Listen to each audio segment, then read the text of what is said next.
യാ ഇബാദി എൻ്റെ അടിമകളെ കുല്ലുക്കും ളാല്ലുൻ ഇല്ലാ മൻ ഹദൈതു നിങ്ങളെല്ലാവരും വഴിപിഴച്ചവരാണ്. ഇല്ലാ മൻ ഹദൈതുഹു ഞാൻ സന്മാർഗം നൽകിയവർ ഒഴികെ. അതുകൊണ്ട് ഫസ്തഹ്ദൂനി അഹ്ദിക്കും നിങ്ങൾ എന്നോട് സന്മാർഗം ചോദിച്ചാൽ ഞാൻ നിങ്ങൾക്ക് വഴി കാട്ടിത്തരാം. യാ ഇബാദി എൻ്റെ അടിമകളെ കുല്ലുക്കും ജാഇഉൻ ഇല്ലാ മൻ അത്അംതുഹു ഞാൻ ഭക്ഷണം നൽകാത്ത ആളുകളെല്ലാം പട്ടിണിയാണ്. അതുകൊണ്ട് ഫസ്തത്ഇമൂനി ഉത്ഇംകും നിങ്ങൾ എന്നോട് ഭക്ഷണം ചോദിച്ചോളൂ, ഞാൻ നിങ്ങൾക്ക് ഭക്ഷണം തരാം. യാ ഇബാദി കുല്ലുക്കും ആരിൻ ഇല്ലാ മൻ കസൗതു എൻ്റെ അടിമകളെ നിങ്ങളെല്ലാവരും നഗ്നരാണ്, ഞാൻ വസ്ത്രം നൽകിയ ആളുകൾ ഒഴികെ. അതുകൊണ്ട് ഫസ്തക്സൂനി അക്സുക്കും നിങ്ങൾ എന്നോട് വസ്ത്രം ചോദിച്ചാൽ ഞാൻ നിങ്ങൾക്ക് വസ്ത്രം തരാം. യാ ഇബാദി എൻ്റെ അടിമകളെ ഇന്നകും തുഖ്തിഊന ബില്ലൈലി വന്നഹാർ രാത്രിയിലും പകലിലും നിങ്ങൾ തെറ്റ് ചെയ്യുന്നവരാണ്. വഅന അഗ്ഫിറുദ്ദുനൂബ ജമീഅ നിങ്ങളുടെ പാപങ്ങളെല്ലാം ഞാൻ പുറത്തു തരാം. അതുകൊണ്ട് ഫസ്തഗ്ഫിറൂനി അഗ്ഫിർ ലക്കും നിങ്ങൾ എന്നോട് മാപ്പ് ചോദിച്ചാൽ ഞാൻ നിങ്ങൾക്ക് പുറത്തു തരാം. യാ ഇബാദി എൻ്റെ അടിമകളെ ഇന്നകും ലം ലാ തബ്ലുഗൂ ളദ്ദി ഫതളറൂനി നിങ്ങൾക്ക് എന്നെ ബുദ്ധിമുട്ടിക്കാൻ കഴിയില്ല, നിങ്ങൾക്ക് എന്നെ ദ്രോഹിക്കാൻ കഴിയില്ല. വലൻ തബ്ലുഗൂ നഫഈ ഫതൻഫഊനി നിങ്ങൾക്ക് എനിക്ക് ഒരു ഉപകാരം ചെയ്യാനും നിങ്ങളെ കൊണ്ട് കഴിയില്ല, എന്നെ സഹായിക്കാനും നിങ്ങൾക്ക് കഴിയില്ല.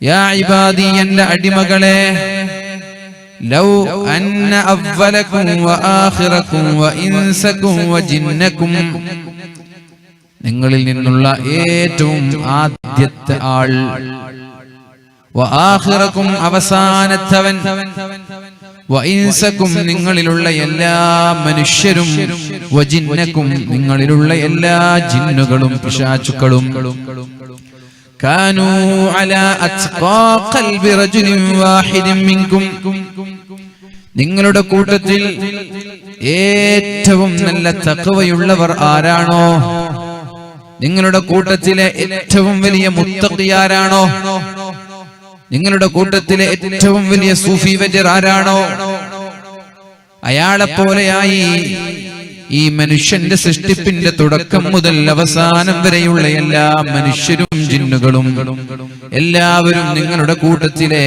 ഏറ്റവും വലിയ മുത്തഖിയെ പോലെയായി മാറിയാൽ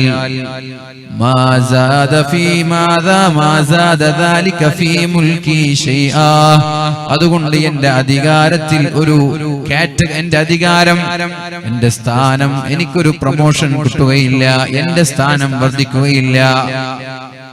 പിന്നെ പറഞ്ഞു യാ ഇബാദി എൻ്റെ അടിമകളെ ലൗ അന്ന അവ്വലകും വആഖിറകും വഇൻസകും വജിന്നകും നിങ്ങളിൽ മനുഷ്യന്മാരിൽ ആദ്യത്തെ ഒരാളും അവസാനത്തെ ഒരാളും ആദ്യം മുതൽ അവസാനം വരെയുള്ള സർവ്വ മനുഷ്യരും സർവ്വ ജിന്നുവർഗങ്ങളും കാനൂ അലാ അഫ്ജരി ഖൽബി വാഹിദിൻ ഖൽബി റജുലിൻ വാഹിദ് നിങ്ങളിലുള്ള ഏറ്റവും വലിയ തെമ്മാടി ആരാണോ അയാളെ പോലെയായാൽ, അഥവാ നമ്മുടെ നാട്ടിലുള്ള ഏറ്റവും വലിയ തെമ്മാടി ആരാണോ,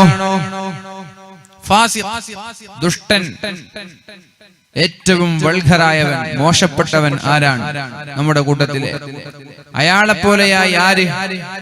ആദം നബി അലൈഹിസ്സലാം മുതൽ ലോകാവസാനം വരെയുള്ള എല്ലാ മനുഷ്യരും ഏറ്റവും വലിയ തെമ്മാടിയായി മാറിയാൽ, ആദം നബി അലൈഹിസ്സലാം മുതൽ ലോകാവസാനം വരെയുള്ള എല്ലാ ജിന്നുകളും ഏറ്റവും വലിയ തെമ്മാടിയായി മാറിയാൽ മാനഖസ ദാലിക മിൻ മുൽകി ശൈആ അതുകൊണ്ട് എന്റെ അധികാരം കുറയുകയില്ല, എന്റെ സ്ഥാനം നഷ്ടപ്പെടുകയില്ല, എനിക്കതുകൊണ്ടൊരു കോട്ടവും സംഭവിക്കാൻ പോകുന്നില്ല.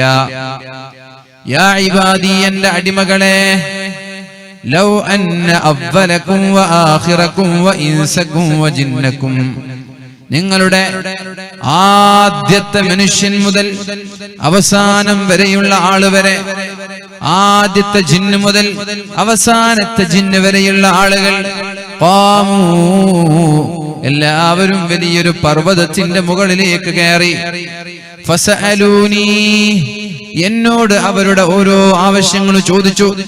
എനിക്കത് വേണം, എനിക്കിത് വേണം, വീട് വേണം, സ്വത്ത് വേണം, സമ്പത്ത് വേണം, വണ്ടി വേണം. ഇങ്ങനെ ഓരോ ആളുകൾ അവരവരുടെ ആവശ്യങ്ങൾ വലിയ ഒരു പർവ്വതത്തിന്റെ മുകളിൽ കയറി എന്നോട് ചോദിക്കുകയാണ്. ആര്? എല്ലാ മനുഷ്യരും എല്ലാ ജിന്നുവർഗങ്ങളും വലിയ ഒരു പർവ്വതത്തിന്റെ മുകളിൽ കയറി എന്ത് വേണമെങ്കിലും എന്നോട് ചോദിച്ചാൽ, അങ്ങനെ ഞാൻ ചോദിച്ചവർക്കെല്ലാം അവരുടെ ആവശ്യങ്ങൾ ഞാൻ നിറവേറ്റി കൊടുത്തു. ചോദിച്ചവർക്കെല്ലാം അവരുടെ ആഗ്രഹങ്ങൾ ഞാൻ വീട്ടിക്കൊടുത്തു. എല്ലാവരും വേണ്ടതെല്ലാം ആവശ്യപ്പെട്ടതെല്ലാം കിട്ടിയിട്ട് ലഭിച്ചിട്ട് ആ പർവ്വതത്തിന്റെ മുകളിൽ നിന്ന് താഴേക്കിറങ്ങി അവരവരുടെ വീട്ടിലേക്ക് ചെന്നാൽ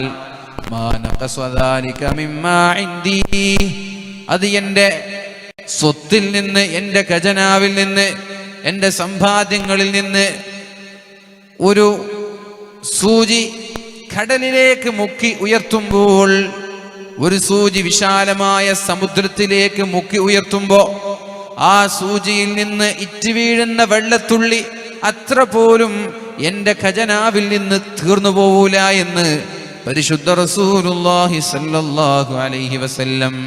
മാ നഖസ ദാലിക മിമ്മാ ഇൻദി ഇല്ലാ കമാ യൻഖുസുൽ മിഖ്യതു ഇദാ ഉദ്ഖിലൽ ബഹർ. ഒരു സൂചി കടലിലേക്ക് പ്രവേശിപ്പിച്ച് അതിങ്ങനെ തിരിച്ചെടുക്കുമ്പോൾ ആ സൂചിയിൽ നിന്ന് ഇറ്റ് വീഴുന്ന വെള്ളം എത്രയാണോ അത്ര പോലും എന്റെ അധികാരത്തിൽ നിന്ന് കുറയൂല, എന്റെ ഖജനാവിൽ നിന്ന് കുറയൂല. ആര്? ലോകത്തിന്റെ തുടക്കം മുതൽ അവസാനം വരെയുള്ള എല്ലാ മനുഷ്യന്മാരും എല്ലാ ജിന്നുകളും അവരവരുടെ ആവശ്യങ്ങൾ അള്ളാഹുവിനോട് ചോദിച്ച് എല്ലാം കൊടുത്തു കഴിഞ്ഞാലും എന്റെ ഖജനാവിൽ നിന്ന് ആ സൂചിയിൽ നിന്നിട്ട് വീഴുന്ന വെള്ളത്തിന്റെ അത്ര പോലും കുറയൂല എന്ന് അള്ളാഹുവിന്റെ റസൂലിനോട് അള്ളാഹു തആല പറഞ്ഞു കൊടുക്കുകയാണ്. അടിമകളോട് പറയാൻ വേണ്ടി, അടിമകളോട് പറഞ്ഞു കൊടുക്കാൻ വേണ്ടി. എന്നിട്ട് നബി തങ്ങളോട് അള്ളാഹു പറയുന്നുണ്ട്, അടിമകളെ വിളിക്കുകയാണ്. യാ ഇബാദി എന്റെ അടിമകളെ, ഇന്നമാ ഹിയ അഅമാലുകും ഉഹ്സിഹാ ലക്കും, ഇന്നമാ ഹിയ അഅമാലുകും ഉഹ്സിഹാ ലക്കും. നിങ്ങളുടെ അമലുകൾ ഞാൻ ക്ലിപ്തപ്പെടുത്തി വെക്കും, നിങ്ങളുടെ അമലുകൾ ഞാൻ നിങ്ങൾക്ക് വേണ്ടി സൂക്ഷിച്ചു വെക്കും. അമലുകളാണ് നാളെ ഓരോ ആളുകളുടെ നന്മയും തിന്മയും തീരുമാനിക്കുന്നത്. ثم أوفيكم إياها.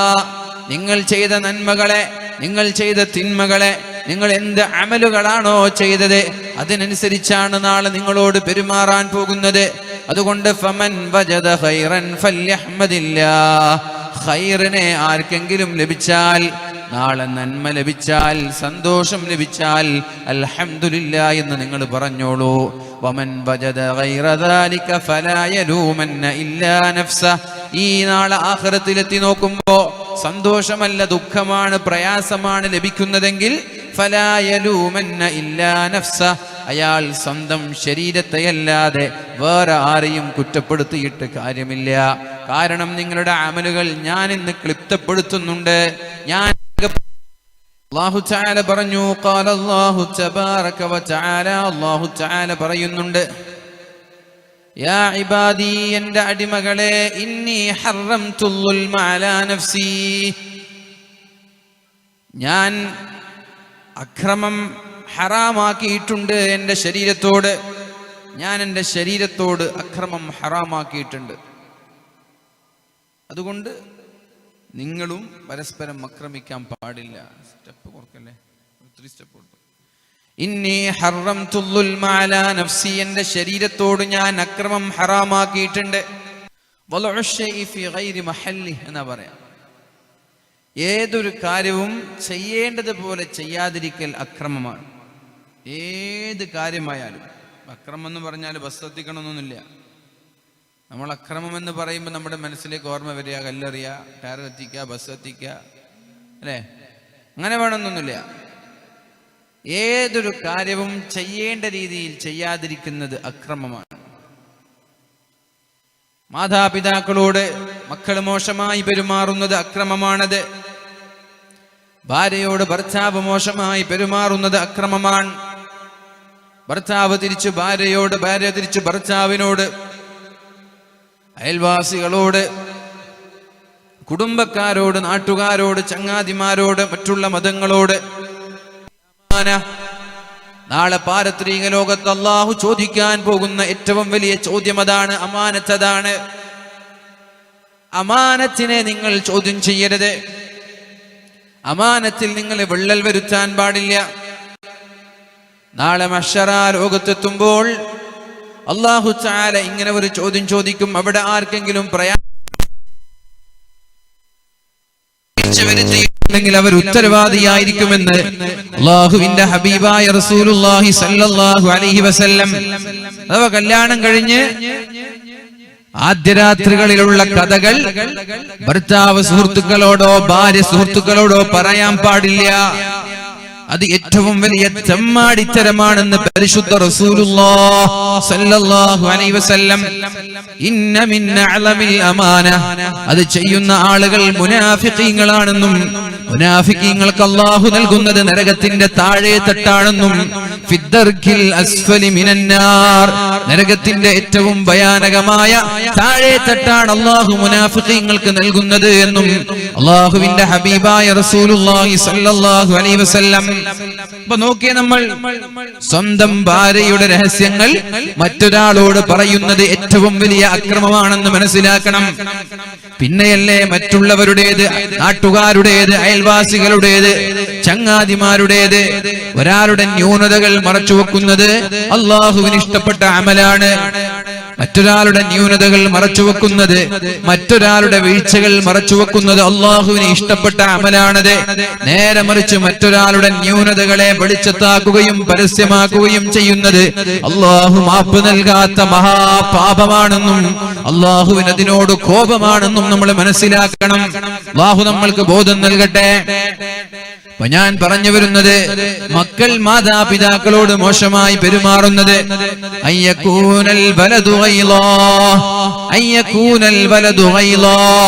നമ്മുടെ മക്കൾ മാതാപിതാക്കളോട് മോശമായി പെരുമാറുന്ന ഒരു കാലം വരുമെന്ന് അല്ലാഹുവിന്റെ ഹബീബ് നമ്മോട് പഠിപ്പിച്ചു തന്നിട്ടുണ്ട്. അതേപോലെ തന്നെയാണ് ഖിയാമത്ത് നാളിന്റെ അടയാളങ്ങളിൽ അല്ലാഹുവിന്റെ ഹബീബായ റസൂലുള്ളാഹി സ്വല്ലല്ലാഹു അലൈഹി വസല്ലമ തങ്ങളോട് മഹാനായ ജിബ്രീൽ അലൈഹിസ്സലാം ചോദിക്കുന്നുണ്ട്, അഖ്ബിർനി അൻ അമാറാതിഹാ, ഖിയാമത്ത് നാളിന്റെ അടയാളങ്ങൾ എന്താണെന്ന് പറഞ്ഞു തരുമോ എന്ന് ചോദിച്ചപ്പോൾ അല്ലാഹുവിന്റെ ഹബീബായ നബി തങ്ങൾ മറുപടി പറഞ്ഞത്, അൻതലിദൽ അമതു റബ്ബതഹാ, അടിമ സ്ത്രീ ഉടമയെ പ്രസവിക്കുക, അത് അക്രമമാണ്. അടിമ സ്ത്രീ അടിമയെ പ്രസവിക്കാൻ പാടുള്ളൂ, അടിമ സ്ത്രീ ഉടമയെ പ്രസവിക്കാൻ പാടില്ല. അക്രമമാണ്. ഞാൻ പറഞ്ഞാൽ ഏതൊരു കാര്യവും നടക്കേണ്ട രീതിയിൽ നടന്നില്ലെങ്കിൽ അത് അക്രമമാണ്, ചെയ്യേണ്ട രീതിയിൽ ചെയ്തില്ലെങ്കിൽ അത് അക്രമമാണ്. അടിമ സ്ത്രീ ഉടമയെ പ്രസവിക്കുക എന്ന് പറഞ്ഞാൽ മാതാപിതാക്കളെ ഭരിക്കുന്ന മക്കൾ ഉണ്ടാവുക എന്നാണ് അതിന്റെ അർത്ഥം. മനസ്സിലായോ?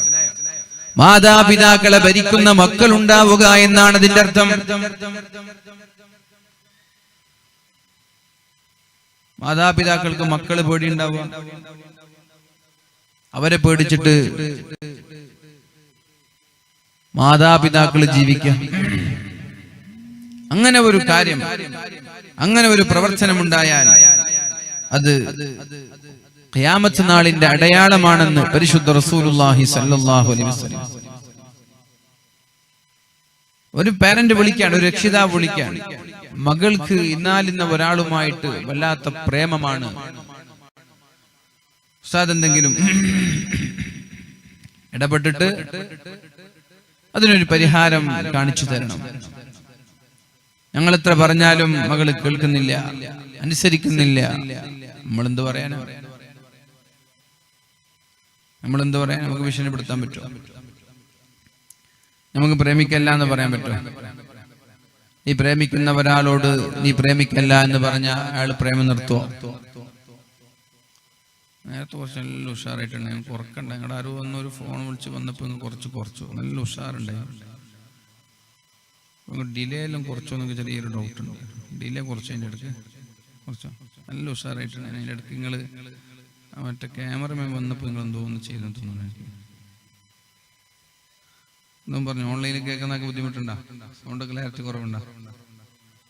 ഞാൻ നിങ്ങളോട് ചോദിക്കാൻ വിചാരിച്ചാണ്. തുടക്കത്തിൽ എനിക്ക് ഭയങ്കര വിഷമമുണ്ടായി. ഞാൻ അവിടെ ഇരിക്കും കുറച്ച് മൈക്കിൽ ഇങ്ങനെ പ്രസംഗിക്കുക. അങ്ങനെ ഞാൻ ഒരാളെ രഹസ്യമായിട്ട് പറഞ്ഞു. പിന്നെ ഭയങ്കര ഉഷാറായി. എന്ത് ചെയ്തു നിങ്ങളോട് ചോദിക്കാൻ നിൽക്കേന്. കാരണം നമുക്ക് എന്തായി പറയേണ്ടതെന്ന് അറിയില്ല. ഇവരോട് എന്ത് പറഞ്ഞാലും ഉഷാറാക്കാന്ന് അറിയില്ല. എന്ത് പറഞ്ഞാലും ഇവർ ഉഷാറാക്കാന്ന്. ഉഷാറാണ് മാഷാ അല്ലാഹ്. അപ്പൊ ഒരു പാരന്റ് വിളിച്ച് പറയാണ്, ഒരു രക്ഷിതാവ് വിളിച്ചിട്ട് പറയാണ്, മകള് വല്ലാത്ത പ്രണയത്തിലാണ്. പാരന്റ്സിനാണെങ്കിൽ അങ്ങനെ ഒരാളെ കല്യാണം കഴിപ്പിച്ചു കൊടുക്കാൻ ഇഷ്ടമല്ല. പിന്നെ അതിനുള്ള പരിഹാരം എന്താ?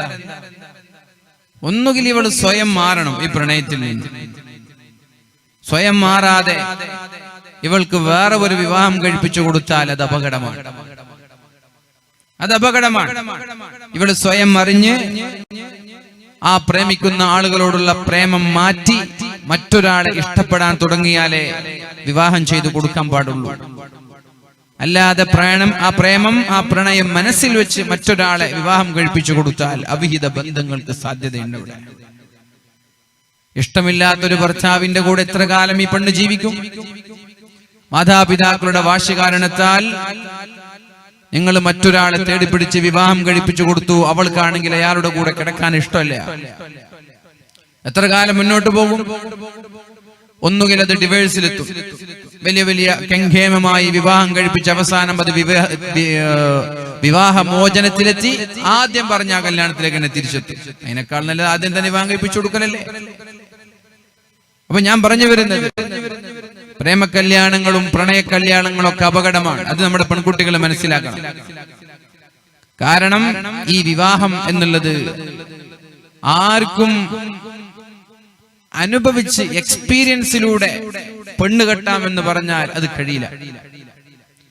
എക്സ്പീരിയൻസിലൂടെ പെണ്ണ് കെട്ടാന്ന് പറഞ്ഞാൽ ഇവിടെ ഇരിക്കുന്ന ഓരോ ആളുകൾക്കും ഓരോന്ന് പറയാനുണ്ടാവും. എങ്ങനെയുള്ള പെണ്ണിനെ ഞാൻ നെക്സ്റ്റ് കെട്ടാൻ പോവാൻ, അല്ലേ?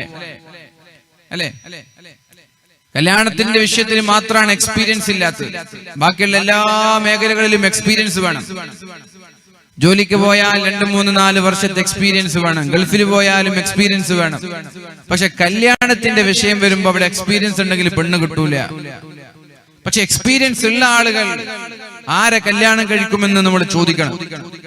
ഇപ്പൊ കല്യാണം കഴിഞ്ഞ് 4-5 വർഷം അല്ലെങ്കിൽ 10 വർഷം 20 വർഷക്കായി ദാമ്പത്യ ജീവിതം നയിക്കുന്ന ഒരു പെണ്ണിനോട്, സുഹൃത്ത് പെണ്ണിനോട് ചോദിക്കുക, പെണ്ണിനോട് എങ്ങനെയുള്ളൊരു ഭർത്താവിനെയാണ് നീ പ്രപ്പോസ് ചെയ്യുന്നത്, അല്ലെങ്കിൽ നിന്റെ അഭിപ്രായം? ദാമ്പത്യ ജീവിതത്തിൽ ഒരു ഭർത്താവ് എങ്ങനെയുള്ളവനായിരിക്കണം? അവർ കൃത്യമായിട്ട് പറഞ്ഞുതരും എങ്ങനെയാണ് ഒരു ഭർത്താവ്. കാരണം അനുഭവമില്ലാത്ത ആളുകൾക്ക് എന്താണ് ഈ ദാമ്പത്യ ജീവിതം എന്നറിയില്ല. ഇതെങ്ങനെ മുന്നോട്ട് കൊണ്ടുപോകും? ഈ സിനിമയിലും സീരിയലിലും കാണുന്നതല്ല ദാമ്പത്യ ജീവിതമെന്ന് എന്റെ പ്രിയപ്പെട്ട ചെറുപ്പക്കാരികളും മനസ്സിലാക്കുക. നിങ്ങളുടെ ഈ റൊമാൻസും ഈ സ്നേഹമൊന്നും അത് കാലാകാലം ഉണ്ടാകുമെന്നും ആരും വിചാരിക്കാൻ വേണ്ട. അതൊക്കെ കല്യാണം കഴിഞ്ഞ് 2-3 മാസം ഉണ്ടാവുള്ളൂ. ഈ റൊമാൻസും സ്നേഹം ഉണ്ടാകും. ഈ റൊമാൻസ് ഒക്കെ 2-3 മാസം ഉണ്ടാവുള്ളൂ. പിന്നെ റൊമാൻസ് ഒന്നും ഉണ്ടാവില്ല.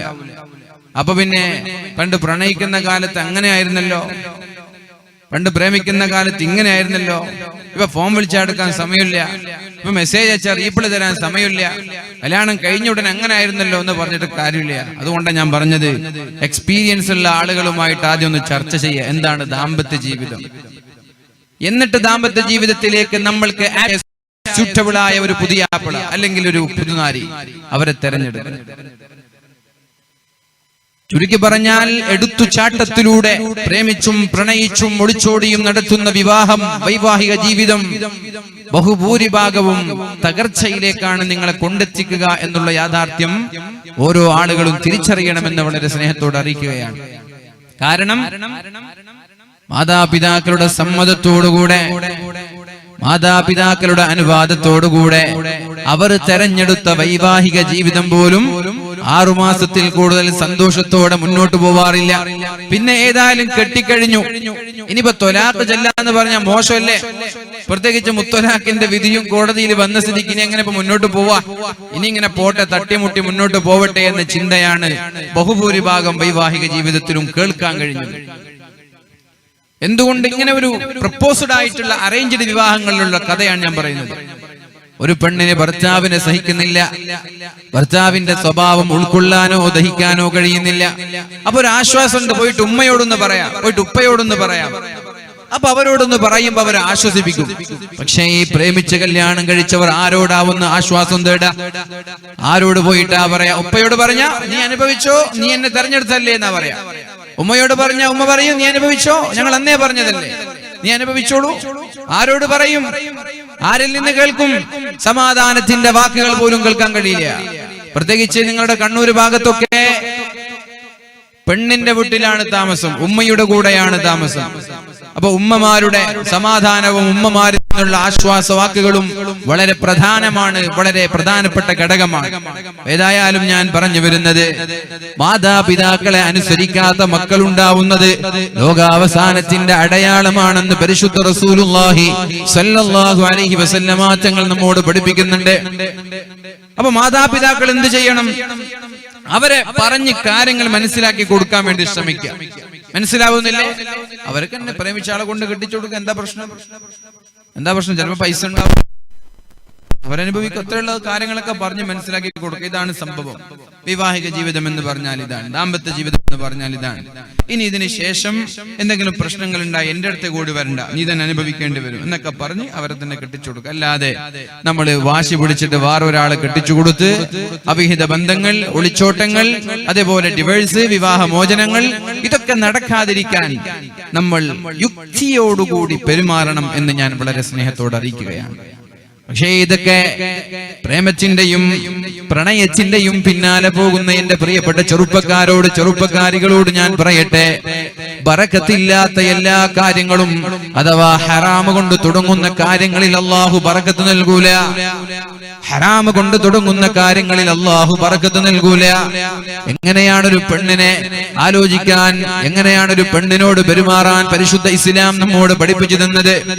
ആദ്യമായി പെണ്ണിനെ കാണുമ്പോൾ اللهم إني أسألك خيرها وخير ما جبلتها عليه, അല്ലെങ്കിൽ اللهم إني أسألك خيرها وخير ما فيها.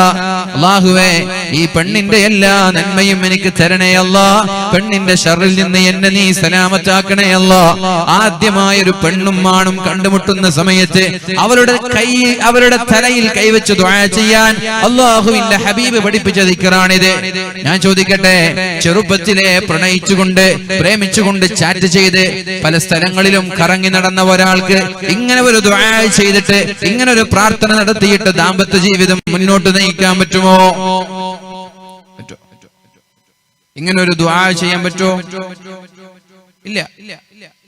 അതേപോലെ ഹറാമ് കൊണ്ടല്ലേ തുടങ്ങാം, ഹറാമിലൂടെയല്ലേ തുടങ്ങുന്നത്. ചാറ്റിംഗ് ആയാലും സംസാരമായാലും വീഡിയോ കോൺഫറൻസ് ആയാലും എല്ലാം ഹറാമ് തന്നെയാണ്, എല്ലാം ഹറാമ് തന്നെയാണ്. അതിൽ എത്രയോ ആളുകൾ അവസാനം വീഡിയോ കോൺഫറൻസ് വരെ നടത്തി ബ്ലാക്ക് മെയിൽ ചെയ്യപ്പെടുന്ന ആയിരങ്ങളുണ്ട് നമ്മുടെ നാടുകളിൽ. ബ്ലാക്ക് മെയിൽ ചെയ്യപ്പെടുന്ന ആയിരങ്ങൾ. എടുത്തു വായിച്ച ഒരു മെസ്സേജ് ഞാൻ ഓർക്കുകയാണ്. വാട്സപ്പിലൂടെ കടന്നു വന്നൊരു മെസ്സേജ്. സ്കൂളുകളിലും ക്യാമ്പസുകളിലും കലാലയങ്ങളിലും പ്രേമിച്ചും അതുപോലെ തന്നെ പ്രണയിച്ചും നടക്കുന്ന ആളുകൾ അവസാനം വേർപിരിയുമ്പോ, അല്ലെങ്കിൽ കോളേജിൽ നിന്ന് റീസൈൻ ചെയ്യുമ്പോ, പഠനം കഴിഞ്ഞ് നാട്ടിലേക്ക് തിരിച്ചു പോകുന്ന സമയങ്ങളിലൊക്കെ അവർ പലപ്പോഴായി പല സ്ഥലങ്ങളിലായി കറങ്ങാൻ പോയി പരസ്പരം കണ്ടുമുട്ടിയതും ഒരുമിച്ചിരുന്നതും അവർ ഷെയർ ചെയ്ത കാര്യങ്ങളെല്ലാം വീഡിയോയിലൂടെ കവർ ചെയ്ത്, വീഡിയോയിലൂടെ ഷൂട്ട് ചെയ്ത്, പെണ്ണിന്റെ സമ്മതമില്ലാതെയോ സമ്മതത്തോടു കൂടെയോ ഷൂട്ട് ചെയ്ത സകല വീഡിയോകളും ബ്ലൂ ഫിലിം സൈറ്റുകളിൽ അപ്ലോഡ് ചെയ്യപ്പെടുന്നുണ്ട്.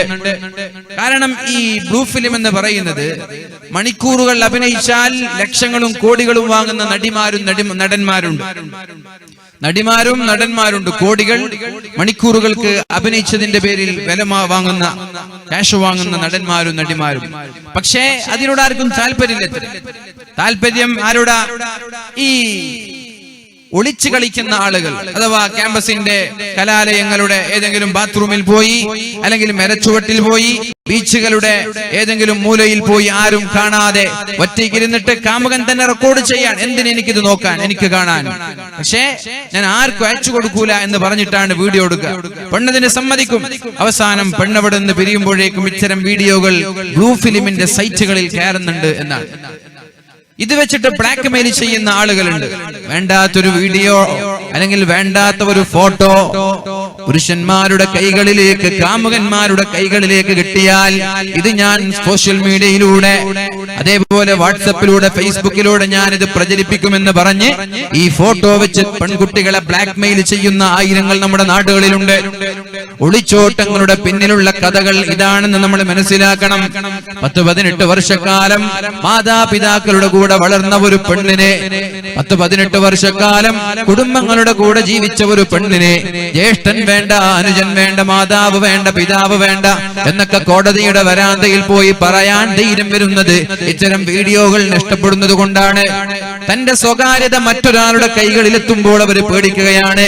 ഞാൻ ഇറങ്ങിപ്പോയില്ലെങ്കിൽ നാളെ എന്റെ വീഡിയോ മറ്റൊരാൾ കാണുമോ?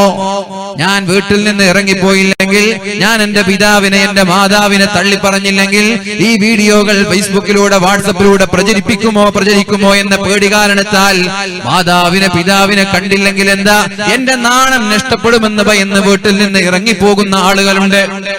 അപ്പൊ ചിന്തിക്കപ്പെടച്ചോനെ, എന്റെ നൈക്കഡായിട്ടുള്ള ഒരു ഫോട്ടോ അല്ലെങ്കിൽ നൈക്കഡായ ഒരു വീഡിയോ പുറത്തു വന്നാൽ പിന്നെ ഞാൻ എന്റെ മാതാവിന്റെ കൂടെ ജീവിച്ചിട്ടെന്താ, എന്റെ പിതാവിന്റെ കൂടെ ജീവിച്ചിട്ടെന്താ, എന്റെ നാട്ടിൽ ഞാൻ അങ്ങനെ തല ഉയർത്തി നടക്കും. അപ്പൊ ആരും കാണാതെ ഏതെങ്കിലും ഒരാളുടെ കൂടെ ഒളിച്ചോടി ആരും കാണാനില്ലല്ലോ, ആരും അറിയാനില്ലല്ലോ. അങ്ങനെയൊക്കെ ഒളിച്ചോടുന്ന ഒരു വിഭാഗം നമ്മുടെ നാട്ടിലുണ്ട് എന്നുള്ള യാഥാർത്ഥ്യം നിങ്ങൾ മനസ്സിലാക്കുക. അല്ലാതെ മാതാപിതാക്കളെ വേണ്ടാഞ്ഞിട്ടല്ല, പിതാവിനെ വേണ്ടാഞ്ഞിട്ടല്ല, ജേഷ്ഠാനുജന്മാരെ വേണ്ടാഞ്ഞിട്ടല്ല. ബ്ലാക്ക് മെയിൽ ചെയ്യപ്പെടുമ്പോൾ വീഡിയോകളും ഫോട്ടോകളും വെച്ച് നമ്മളെ ബ്ലാക്ക് മെയിൽ ചെയ്യപ്പെടുമ്പോൾ ഗത്യന്തരമില്ലാതെ വീട്ടിൽ നിന്ന് ഇറങ്ങിപ്പോകുന്ന ആളുകൾ. അതുകൊണ്ട് സൂക്ഷിക്കുക. അത്തരം ഫോട്ടോകളോ അത്തരം വീഡിയോകളോ നമ്മുടെ കൈകളിൽ നിന്ന് നഷ്ടപ്പെട്ടിട്ടുണ്ടെങ്കിൽ പേടിക്കാനൊന്നുമില്ല. നേരെ പോവേണ്ടത് പോലീസുകാരുടെ അടുത്തേക്കാണ്, നിയമപാലകരുടെ അടുത്തേക്ക്. ബ്ലാക്ക് മെയിൽ ചെയ്യുന്നവരുടെ പേര്, അവരുടെ നമ്പർ കൊടുത്താൽ അതോടുകൂടി തീരാവുന്ന പ്രശ്നം. ഒരുപാട് ആളുകൾ ഒരു തുണ്ട് കാരിൽ ജീവിതം അവസാനിപ്പിക്കുന്നവരുണ്ട്. വീട്ടിൽ നിന്ന് ഇറങ്ങിയോടി ഒളിച്ചോടി കുടുംബത്തെ പോലും പറയിപ്പിക്കുന്ന ആളുകളുണ്ട്. നേരെ മറിച്ച് ഏതെങ്കിലും ഒരു പോലീസ് സ്റ്റേഷനിൽ പോയി അത്തരം ആളുകളുടെ പേര്, അത്തരം ആളുകളുടെ നമ്പർ കൊടുത്താൽ അന്നത്തോടുകൂടി ഇത് തീർന്നു പോകുന്ന പ്രശ്നമാണെന്ന് എന്റെ പ്രിയപ്പെട്ട സഹോദരന്മാരും സഹോദരിമാരും മനസ്സിലാക്കണം. പൈസയ്ക്ക് വേണ്ടി ബ്ലാക്ക് മെയിൽ ചെയ്യുന്ന ആളുകളുണ്ട്. ഏതെങ്കിലും ഒരു പ്രോസ്റ്റിറ്റ്യൂട്ട്, വ്യഭിചാരി പെണ്ണിനെ കൂടെ കൂട്ടി ഒരുപാട് നേരം വാട്സപ്പിലും അതേപോലെ തന്നെ ഫോണിലേക്കും മെസ്സേജ് അയച്ച് വാട്സപ്പ് മെസ്സേജുകൾ, സന്ദേശങ്ങൾ കൈമാറി ചാറ്റ് ചെയ്ത് ആർട്ടിഫിഷ്യൽ ആയിട്ടുള്ള പ്രണയം ഉണ്ടാക്കി. എന്നിട്ട് ഇന്ന ലോഡ്ജിലേക്ക് വാ എന്ന് പറഞ്ഞ് വിളിച്ച് ആ പെണ്ണ് ലോഡ്ജിലേക്ക് ഈ മുതലാളിയെ ക്ഷണിച്ച്, എന്നിട്ട് ആ മുതലാളിയും ഈ പെണ്ണും ഒന്നിച്ചിരിക്കുന്ന നഗ്ന ഫോട്ടോകളോ വീഡിയോകളോ എടുത്തിട്ട് ഈ നാട്ടിലുള്ള ചില ചെറുപ്പക്കാർ പൈസ ഉണ്ടാക്കാൻ, ഈ വീഡിയോ വെച്ചിട്ട് പൈസ ഉണ്ടാക്കാൻ, ഇത് ഞാൻ പുറത്തുവിടും, എടുക്ക് 10 ലക്ഷം. പൈസക്കാരൻ, ഒരു മുതലാളി തന്റെ അഭിമാനം നഷ്ടപ്പെടരുത് എന്ന് പേടിച്ചിട്ട് ഉടനെ 10 ലക്ഷം കൊടുക്കും. ഇനി ഒരിക്കലും പോസ്റ്റ് ചെയ്യരുത്, ഇത് ഡിലീറ്റ് ചെയ്യണം, ഞങ്ങൾ ഡിലീറ്റ് ചെയ്തോളാം, 10 ലക്ഷം കിട്ടി. ഈ പൈസ ചെലവാക്കി ഉപയോഗിച്ച് തീർന്ന അടുത്തത് വീണ്ടും അയാൾ, ഏതാ നിങ്ങളുടെ വീട് എന്റെ കയ്യിലുണ്ട്, എടുത്തോളൂ 5 ലക്ഷം. ഇങ്ങനെ 5 ലക്ഷവും 10 ലക്ഷവും മരണം വരെ കൊടുത്തു ജീവിക്കുന്ന അഭിമാനം നഷ്ടപ്പെടുന്ന ആളുകൾ. എന്തിനാ അത്ര പേടിക്കാൻ, എന്താ അത്ര ഭയപ്പെടാൻ? നേരെ പോലീസ് സ്റ്റേഷനിൽ വിളിച്ച ഇവരെ കൊണ്ടുപോകൂലേ? നിങ്ങളൊരു അഭിമാനവും നഷ്ടപ്പെടൂല. ചെയ്തത് തെറ്റാണ്, ന്യായീകരിക്കുകയല്ല, ചെയ്തത് തെറ്റാണ്. പക്ഷേ ഏതെങ്കിലും ദുർബല നിമിഷം കൊണ്ട് നമ്മുടെ ഭാഗത്ത് നിന്ന് വന്നുപോയ തെറ്റുകൾ അള്ളാഹുവിനോട് തൗബ ചെയ്ത്, അള്ളാഹുവിനോട് മാപ്പ് ചോദിച്ച്, അള്ളാഹുവിലേക്ക് കരഞ്ഞ് കഴുകിക്കളയുക. പെട്ടെന്ന് പോലീസുകാരുമായി, നിയമപാലകരുമായി ബന്ധപ്പെട്ട് ഇത്തരം ആളുകളെ, ഹറാമായ സമ്പാദ്യം ഉണ്ടാക്കുന്ന ചെറുപ്പക്കാരെ വേഗം അകത്തേക്ക്, ഉള്ളിലേക്ക്, ജയിലറകളിലേക്ക് കൊണ്ടുപോകാനുള്ള സംവിധാനങ്ങൾ ഉണ്ടാക്കുക. അതല്ലാതെ അവരെ തീറ്റിപ്പോറ്റാനല്ല ശ്രമിക്കേണ്ടത്. അത്തരം നെറികെട്ട ജീവിതം നയിക്കുന്ന ചെറുപ്പക്കാരെ തീറ്റിപ്പോറ്റാണ്. എത്ര ഉണ്ടെന്നറിയ. ഇപ്പൊ എടുത്തിട്ട് കാസർഗോഡ് കുറച്ച് ആളുകളെ പിടിച്ചിട്ടുണ്ട് ഈ വിഷയത്തിൽ. മുതലാളിമാരെ ബ്ലാക്ക്മെയിൽ ചെയ്യുന്നവർ, പ്രലോഭിപ്പിച്ചിട്ടും ഭീഷണിപ്പെടുത്തിയിട്ടും, അഥവാ ഭീഷണിപ്പെടുത്തി കൊണ്ടുപോയി ബോധപൂർവം നിർബന്ധിതനായി വസ്ത്രം മാറ്റി പെണ്ണിന്റെ കൂടെ ഫോട്ടോ എടുത്തിട്ട് ഭീഷണിപ്പെടുത്തുന്നവർ. എന്തായാലും ആരായാലും ബ്ലാക്ക്മെയിൽ ചെയ്യപ്പെടുന്ന സർവ്വ ആളുകളോടും പറയുകയാണ്, അതൊരു പോലീസ് സ്റ്റേഷന് വിളിച്ചാൽ തീരുന്ന പ്രശ്നം മാത്രമാണ്. അതുകൊണ്ട് ഒരിക്കലും നിങ്ങളുടെ അഭിമാനമോ അല്ലെങ്കിൽ നിങ്ങളുടെ അന്തസ്സോ അതുകൊണ്ട് നഷ്ടപ്പെടൂല എന്ന് നിങ്ങൾ മനസ്സിലാക്കുക. അല്ലാഹു നമ്മൾക്ക് ബോധം നൽകട്ടെ. ഏതായാലും എന്റെ പ്രിയപ്പെട്ട സഹോദരന്മാരോട് സഹോദരിമാരോട് പറയാനുള്ളത്, മാതാപിതാക്കളോട് മോശമായി പെരുമാറുന്നത്, മാതാപിതാക്കളെ വഞ്ചിക്കുക എന്ന് പറയുന്നതാണ് ലോകത്തെ അതിക്രമങ്ങളിൽ ഏറ്റവും വലിയ അക്രമം. മാതാപിതാക്കൾ അറിയാതെ, ഉമ്മയറിയാതെ നമ്മളൊരു കാര്യം ചെയ്യുന്നത് പോലും തെറ്റാണെന്ന് മനസ്സിലാക്കണം. അവരെ വേദനിപ്പിക്കുന്ന കാര്യങ്ങൾ അല്ലാതെ എന്ത് ചെയ്താലും ഉമ്മയോട് പറയണമെന്നല്ല.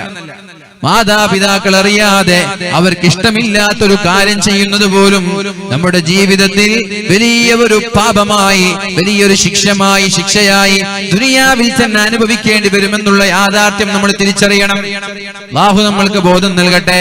അല്ലാഹുവിന്റെ ഹബീബായ റസൂലുള്ളാഹി സ്വല്ലല്ലാഹു അലൈഹി വസല്ലമ തങ്ങൾ പറഞ്ഞു, കുല്ലുൽ മുസ്ലിമി അലൽ മുസ്ലിമി ഹറാം. ഒരു മുസ്ലിമിന് മറ്റൊരു മുസ്ലിമിന്റെ എല്ലാം ഹറാമാണ്. ഒരു മുസ്ലിമിന് മറ്റൊരാളുടെ എല്ലാം നിഷിദ്ധമാണ്. അവന്റേതല്ലാത്ത എല്ലാം നിഷിദ്ധമാണ്. എനിക്ക് എന്റേത് മാത്രമേ ഹലാലുള്ളൂ, എന്റേതല്ലാത്ത എല്ലാം എനിക്ക് ഹറാമാണ്. അഥവാ നിങ്ങളിൽപ്പെട്ട ഒരാളുടെ അഭിമാനത്തെ ഞാൻ പിച്ചു ചീന്തിയാൽ, നിങ്ങളിൽപ്പെട്ട ഒരാളുടെ ന്യൂനതയെ ഞാൻ പരസ്യമാക്കിയാൽ അത് ഹറാമാണ്. അല്ലാഹുവിന്റെ കോടതിയിൽ ഞാൻ സമാധാനം പറയേണ്ടി വരും. അത് അതിക്രമമാണ്. മറ്റൊരാളെ കുറിച്ച് മോശമായി പറയുന്നത്, ഉള്ളതായാലും ഇല്ലാത്തതായാലും മറ്റൊരാളെ കുറിച്ച് മോശമായി പറയുന്നത് അക്രമമാണ്. അതിന്റെ പേരിൽ അല്ലാഹു തആല നാളെ നരകത്തിലേക്ക് വലിച്ചെറിയുമെന്നുള്ള യാഥാർത്ഥ്യം നമ്മൾ തിരിച്ചറിയുക.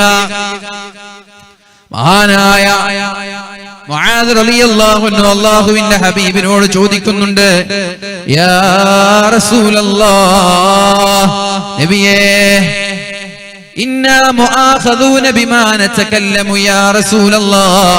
അല്ലാഹുവിന്റെ റസൂലേ, ഞങ്ങൾ സംസാരിക്കുന്ന നമ്മുടെ സംസാരം കാരണത്താൽ നാളെ ഞങ്ങൾ ശിക്ഷിക്കപ്പെടുമോ നബിയേ? ഞങ്ങളുടെ നാവ് കാരണത്താൽ നാളെ ശിക്ഷിക്കപ്പെടുമോ എന്ന് മഹാനായ മുആദ് റളിയല്ലാഹു അൻഹു അല്ലാഹുവിന്റെ ഹബീബിനോട് ചോദിച്ചപ്പോഴാണ് റസൂലുള്ളാഹി സ്വല്ലല്ലാഹു അലൈഹി വസല്ലമ തങ്ങൾ പറഞ്ഞത്, സകിലത്ക ഉമ്മുക യാ മുആദ്. മുആദേ, എന്താണ് നീ പറയുന്നത്? നിനക്ക് ഇതുവരെ നേരം വെളുത്തിട്ടില്ലേ മുആദ്?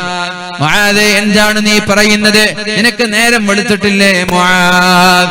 നാളെ ആരെങ്കിലും ഒരാൾ നരകത്തിലെത്തുമെങ്കിൽ, നാളെ ആരെങ്കിലും ഒരാൾ നരകത്തിലേക്ക് പ്രവേശിക്കുമെങ്കിൽ, ഇല്ലാ ഹസ്വാഇദു അൽസിനതിഹിം, അയാളുടെ നാവ് ചെയ്ത പ്രവർത്തനം കാരണത്താലായിരിക്കുമെന്ന് ശഫീഉനാ റസൂലുള്ളാഹ്. നാളെ ആളുകൾ നരകത്തിലെത്തുന്നത് നിസ്കരിക്കാത്തതിന്റെ പേരിലായിരിക്കൂല. നാളെ ആളുകൾ നരകത്തിലെത്തുന്നത് ഖുർആൻ ഓതാത്തതിന്റെ പേരിലായിരിക്കൂല. നാളെ അല്ലാഹു തആല ഒരു കൂട്ടം ആളുകളെ നരകത്തിലേക്ക് വലിച്ചെറിയുന്നത് അവരുടെ നാവിനെ സൂക്ഷിക്കാത്തതിന്റെ പേരിലായിരിക്കുമെന്ന് പരിശുദ്ധ റസൂലുള്ളാഹി സ്വല്ലല്ലാഹു അലൈഹി വസല്ലം. ഇല്ലാ ഹസ്വാഇദു അൽസിനതിഹിം, അഥവാ നാവ് സൂക്ഷിക്കാത്തതിന്റെ പേരിലാണ് നാളെ ആളുകൾ നരകത്തിലെത്തുക എന്നാണ് അല്ലാഹുവിന്റെ ഹബീബ് പഠിപ്പിച്ചത്. ഒരാൾക്ക് മറ്റുള്ളവരുടേത് എല്ലാം ഹറാമാണ്. എന്തൊക്കെയാണ് ഹറാം? മറ്റൊരാളുടെ അഭിമാനത്തെ പിച്ചു ചീന്താൻ പാടില്ല, മറ്റൊരാളെ പരിഹസിക്കാൻ പാടില്ല, കളിയാക്കാൻ പാടില്ല, ഗീബത്ത് പറയാൻ പാടില്ല, നമീമത്ത് പറയാൻ പാടില്ല. പിന്നെയോ വമാലുഹു, അയാളുടെ സമ്പാദ്യം നമ്മൾക്ക് ഹറാമാണ്. മറ്റൊരാളുടെ സമ്പാദ്യം നമ്മൾ അടിച്ചു മാറ്റാൻ പാടില്ല. നമ്മൾക്ക് അവകാശപ്പെട്ടതല്ലാതെ നമ്മുടെ ജ്യേഷ്ഠന്മാരുടെ, നമ്മുടെ അനുജന്മാരുടെ, നമ്മുടെ അയൽവാസികളുടെ, കുടുംബങ്ങളുടെ, നമ്മുടെ പാർട്ട്ണർമാരുടെ, ഒരാളുടെ ഒരാളുടെയും ഒരു നയാ പൈസ പോലും നമ്മുടെ സമ്പാദ്യങ്ങളിൽ ചേരാൻ പാടില്ല. സമ്പത്ത് വളരെ സൂക്ഷിക്കേണ്ട ഒരു വിഷയമാണ്. മറ്റൊരാളുടെ സമ്പാദ്യം നമ്മുടെ സമ്പാദ്യങ്ങളിലേക്ക് കയറിയാൽ സമ്മതമില്ലാത്ത ഒരു നയാ പൈസയാണെങ്കിൽ വരെ അള്ളാഹുവിന്റെ കോടതിയിൽ നാളെ രക്ഷപ്പെടാൻ കഴിയില്ല. അത് നാളെ തീജ്വാലകളായി നമ്മൾക്കെതിരെ നമ്മുടെ ഷോൾഡറിൽ കത്തിജ്വലിക്കുമെന്ന് പരിശുദ്ധ റസൂലുള്ളാഹ്. നാളെ അത് കത്തിജ്വലിക്കും. 1 രൂപയാണെങ്കിൽ വരെ നാളെ നമ്മൾക്കെതിരെ തിരിയും. നമ്മൾ കട്ടെടുത്ത മറ്റുള്ളവന്റേത് അപഹരിച്ചെടുത്തത് 1 രൂപയാണെങ്കിൽ വരെ. പിന്നെ പറഞ്ഞു വദമുഹു ഹറാം, മറ്റൊരാളുടെ രക്തവും ഹറാം തന്നെയാണ്. അഥവാ സമരം നടക്കുകയാണ്, പ്രതിഷേധ സമരങ്ങൾ നടക്കുകയാണ്. ആ സമയത്ത് നിരപരാധികളായ ആളുകളുടെ ശരീരത്തിൽ നിന്നൊരു തുള്ളി രക്തമുറ്റിയാൽ അതിന്റെ പേരിൽ അള്ളാഹുവിന്റെ കോടതിയിൽ നമ്മൾ സമാധാനം പറയേണ്ടി വരും. ഹർത്താലായാലും ശരി, അല്ലെങ്കിലും ശരി, നിരപരാധികളായ ആളുകളെ തൊടാൻ പാടില്ല. നിരപരാധികളായ ആളുകളെ വേദനിപ്പിക്കാൻ പാടില്ല. എന്തിനേറെ ഒരു പക്ഷിക്കുഞ്ഞിനെ വരെ വെറുതെ കല്ലെറിഞ്ഞാൽ, ഒരു പക്ഷിയെ വരെ വെറുതെ വേദനിപ്പിച്ചാൽ ആ പക്ഷി പോലും നാളെ അള്ളാഹുവിന്റെ കോടതിയിൽ നമ്മൾക്കെതിരെ സാക്ഷി നിൽക്കുമെന്ന് അള്ളാഹുവിന്റെ ഹബീബായ റസൂലുള്ളാഹി സ്വല്ലല്ലാഹു അലൈഹി വസല്ലമ തങ്ങൾ നമ്മോട് പഠിപ്പിച്ചിട്ടുണ്ട്. ഒരു പക്ഷിയായാലും നായയായാലും ഏതൊരു മൃഗമായാലും ജന്തുവായാലും ഒരു കാരണവുമില്ലാതെ മറ്റൊന്നിനെ വേദനിപ്പിക്കുന്നത് അല്ലാഹു മാപ്പ് നൽകുന്ന വിഷയമേ അല്ല, അല്ലാഹു പുറത്തു തരുന്ന വിഷയമല്ല.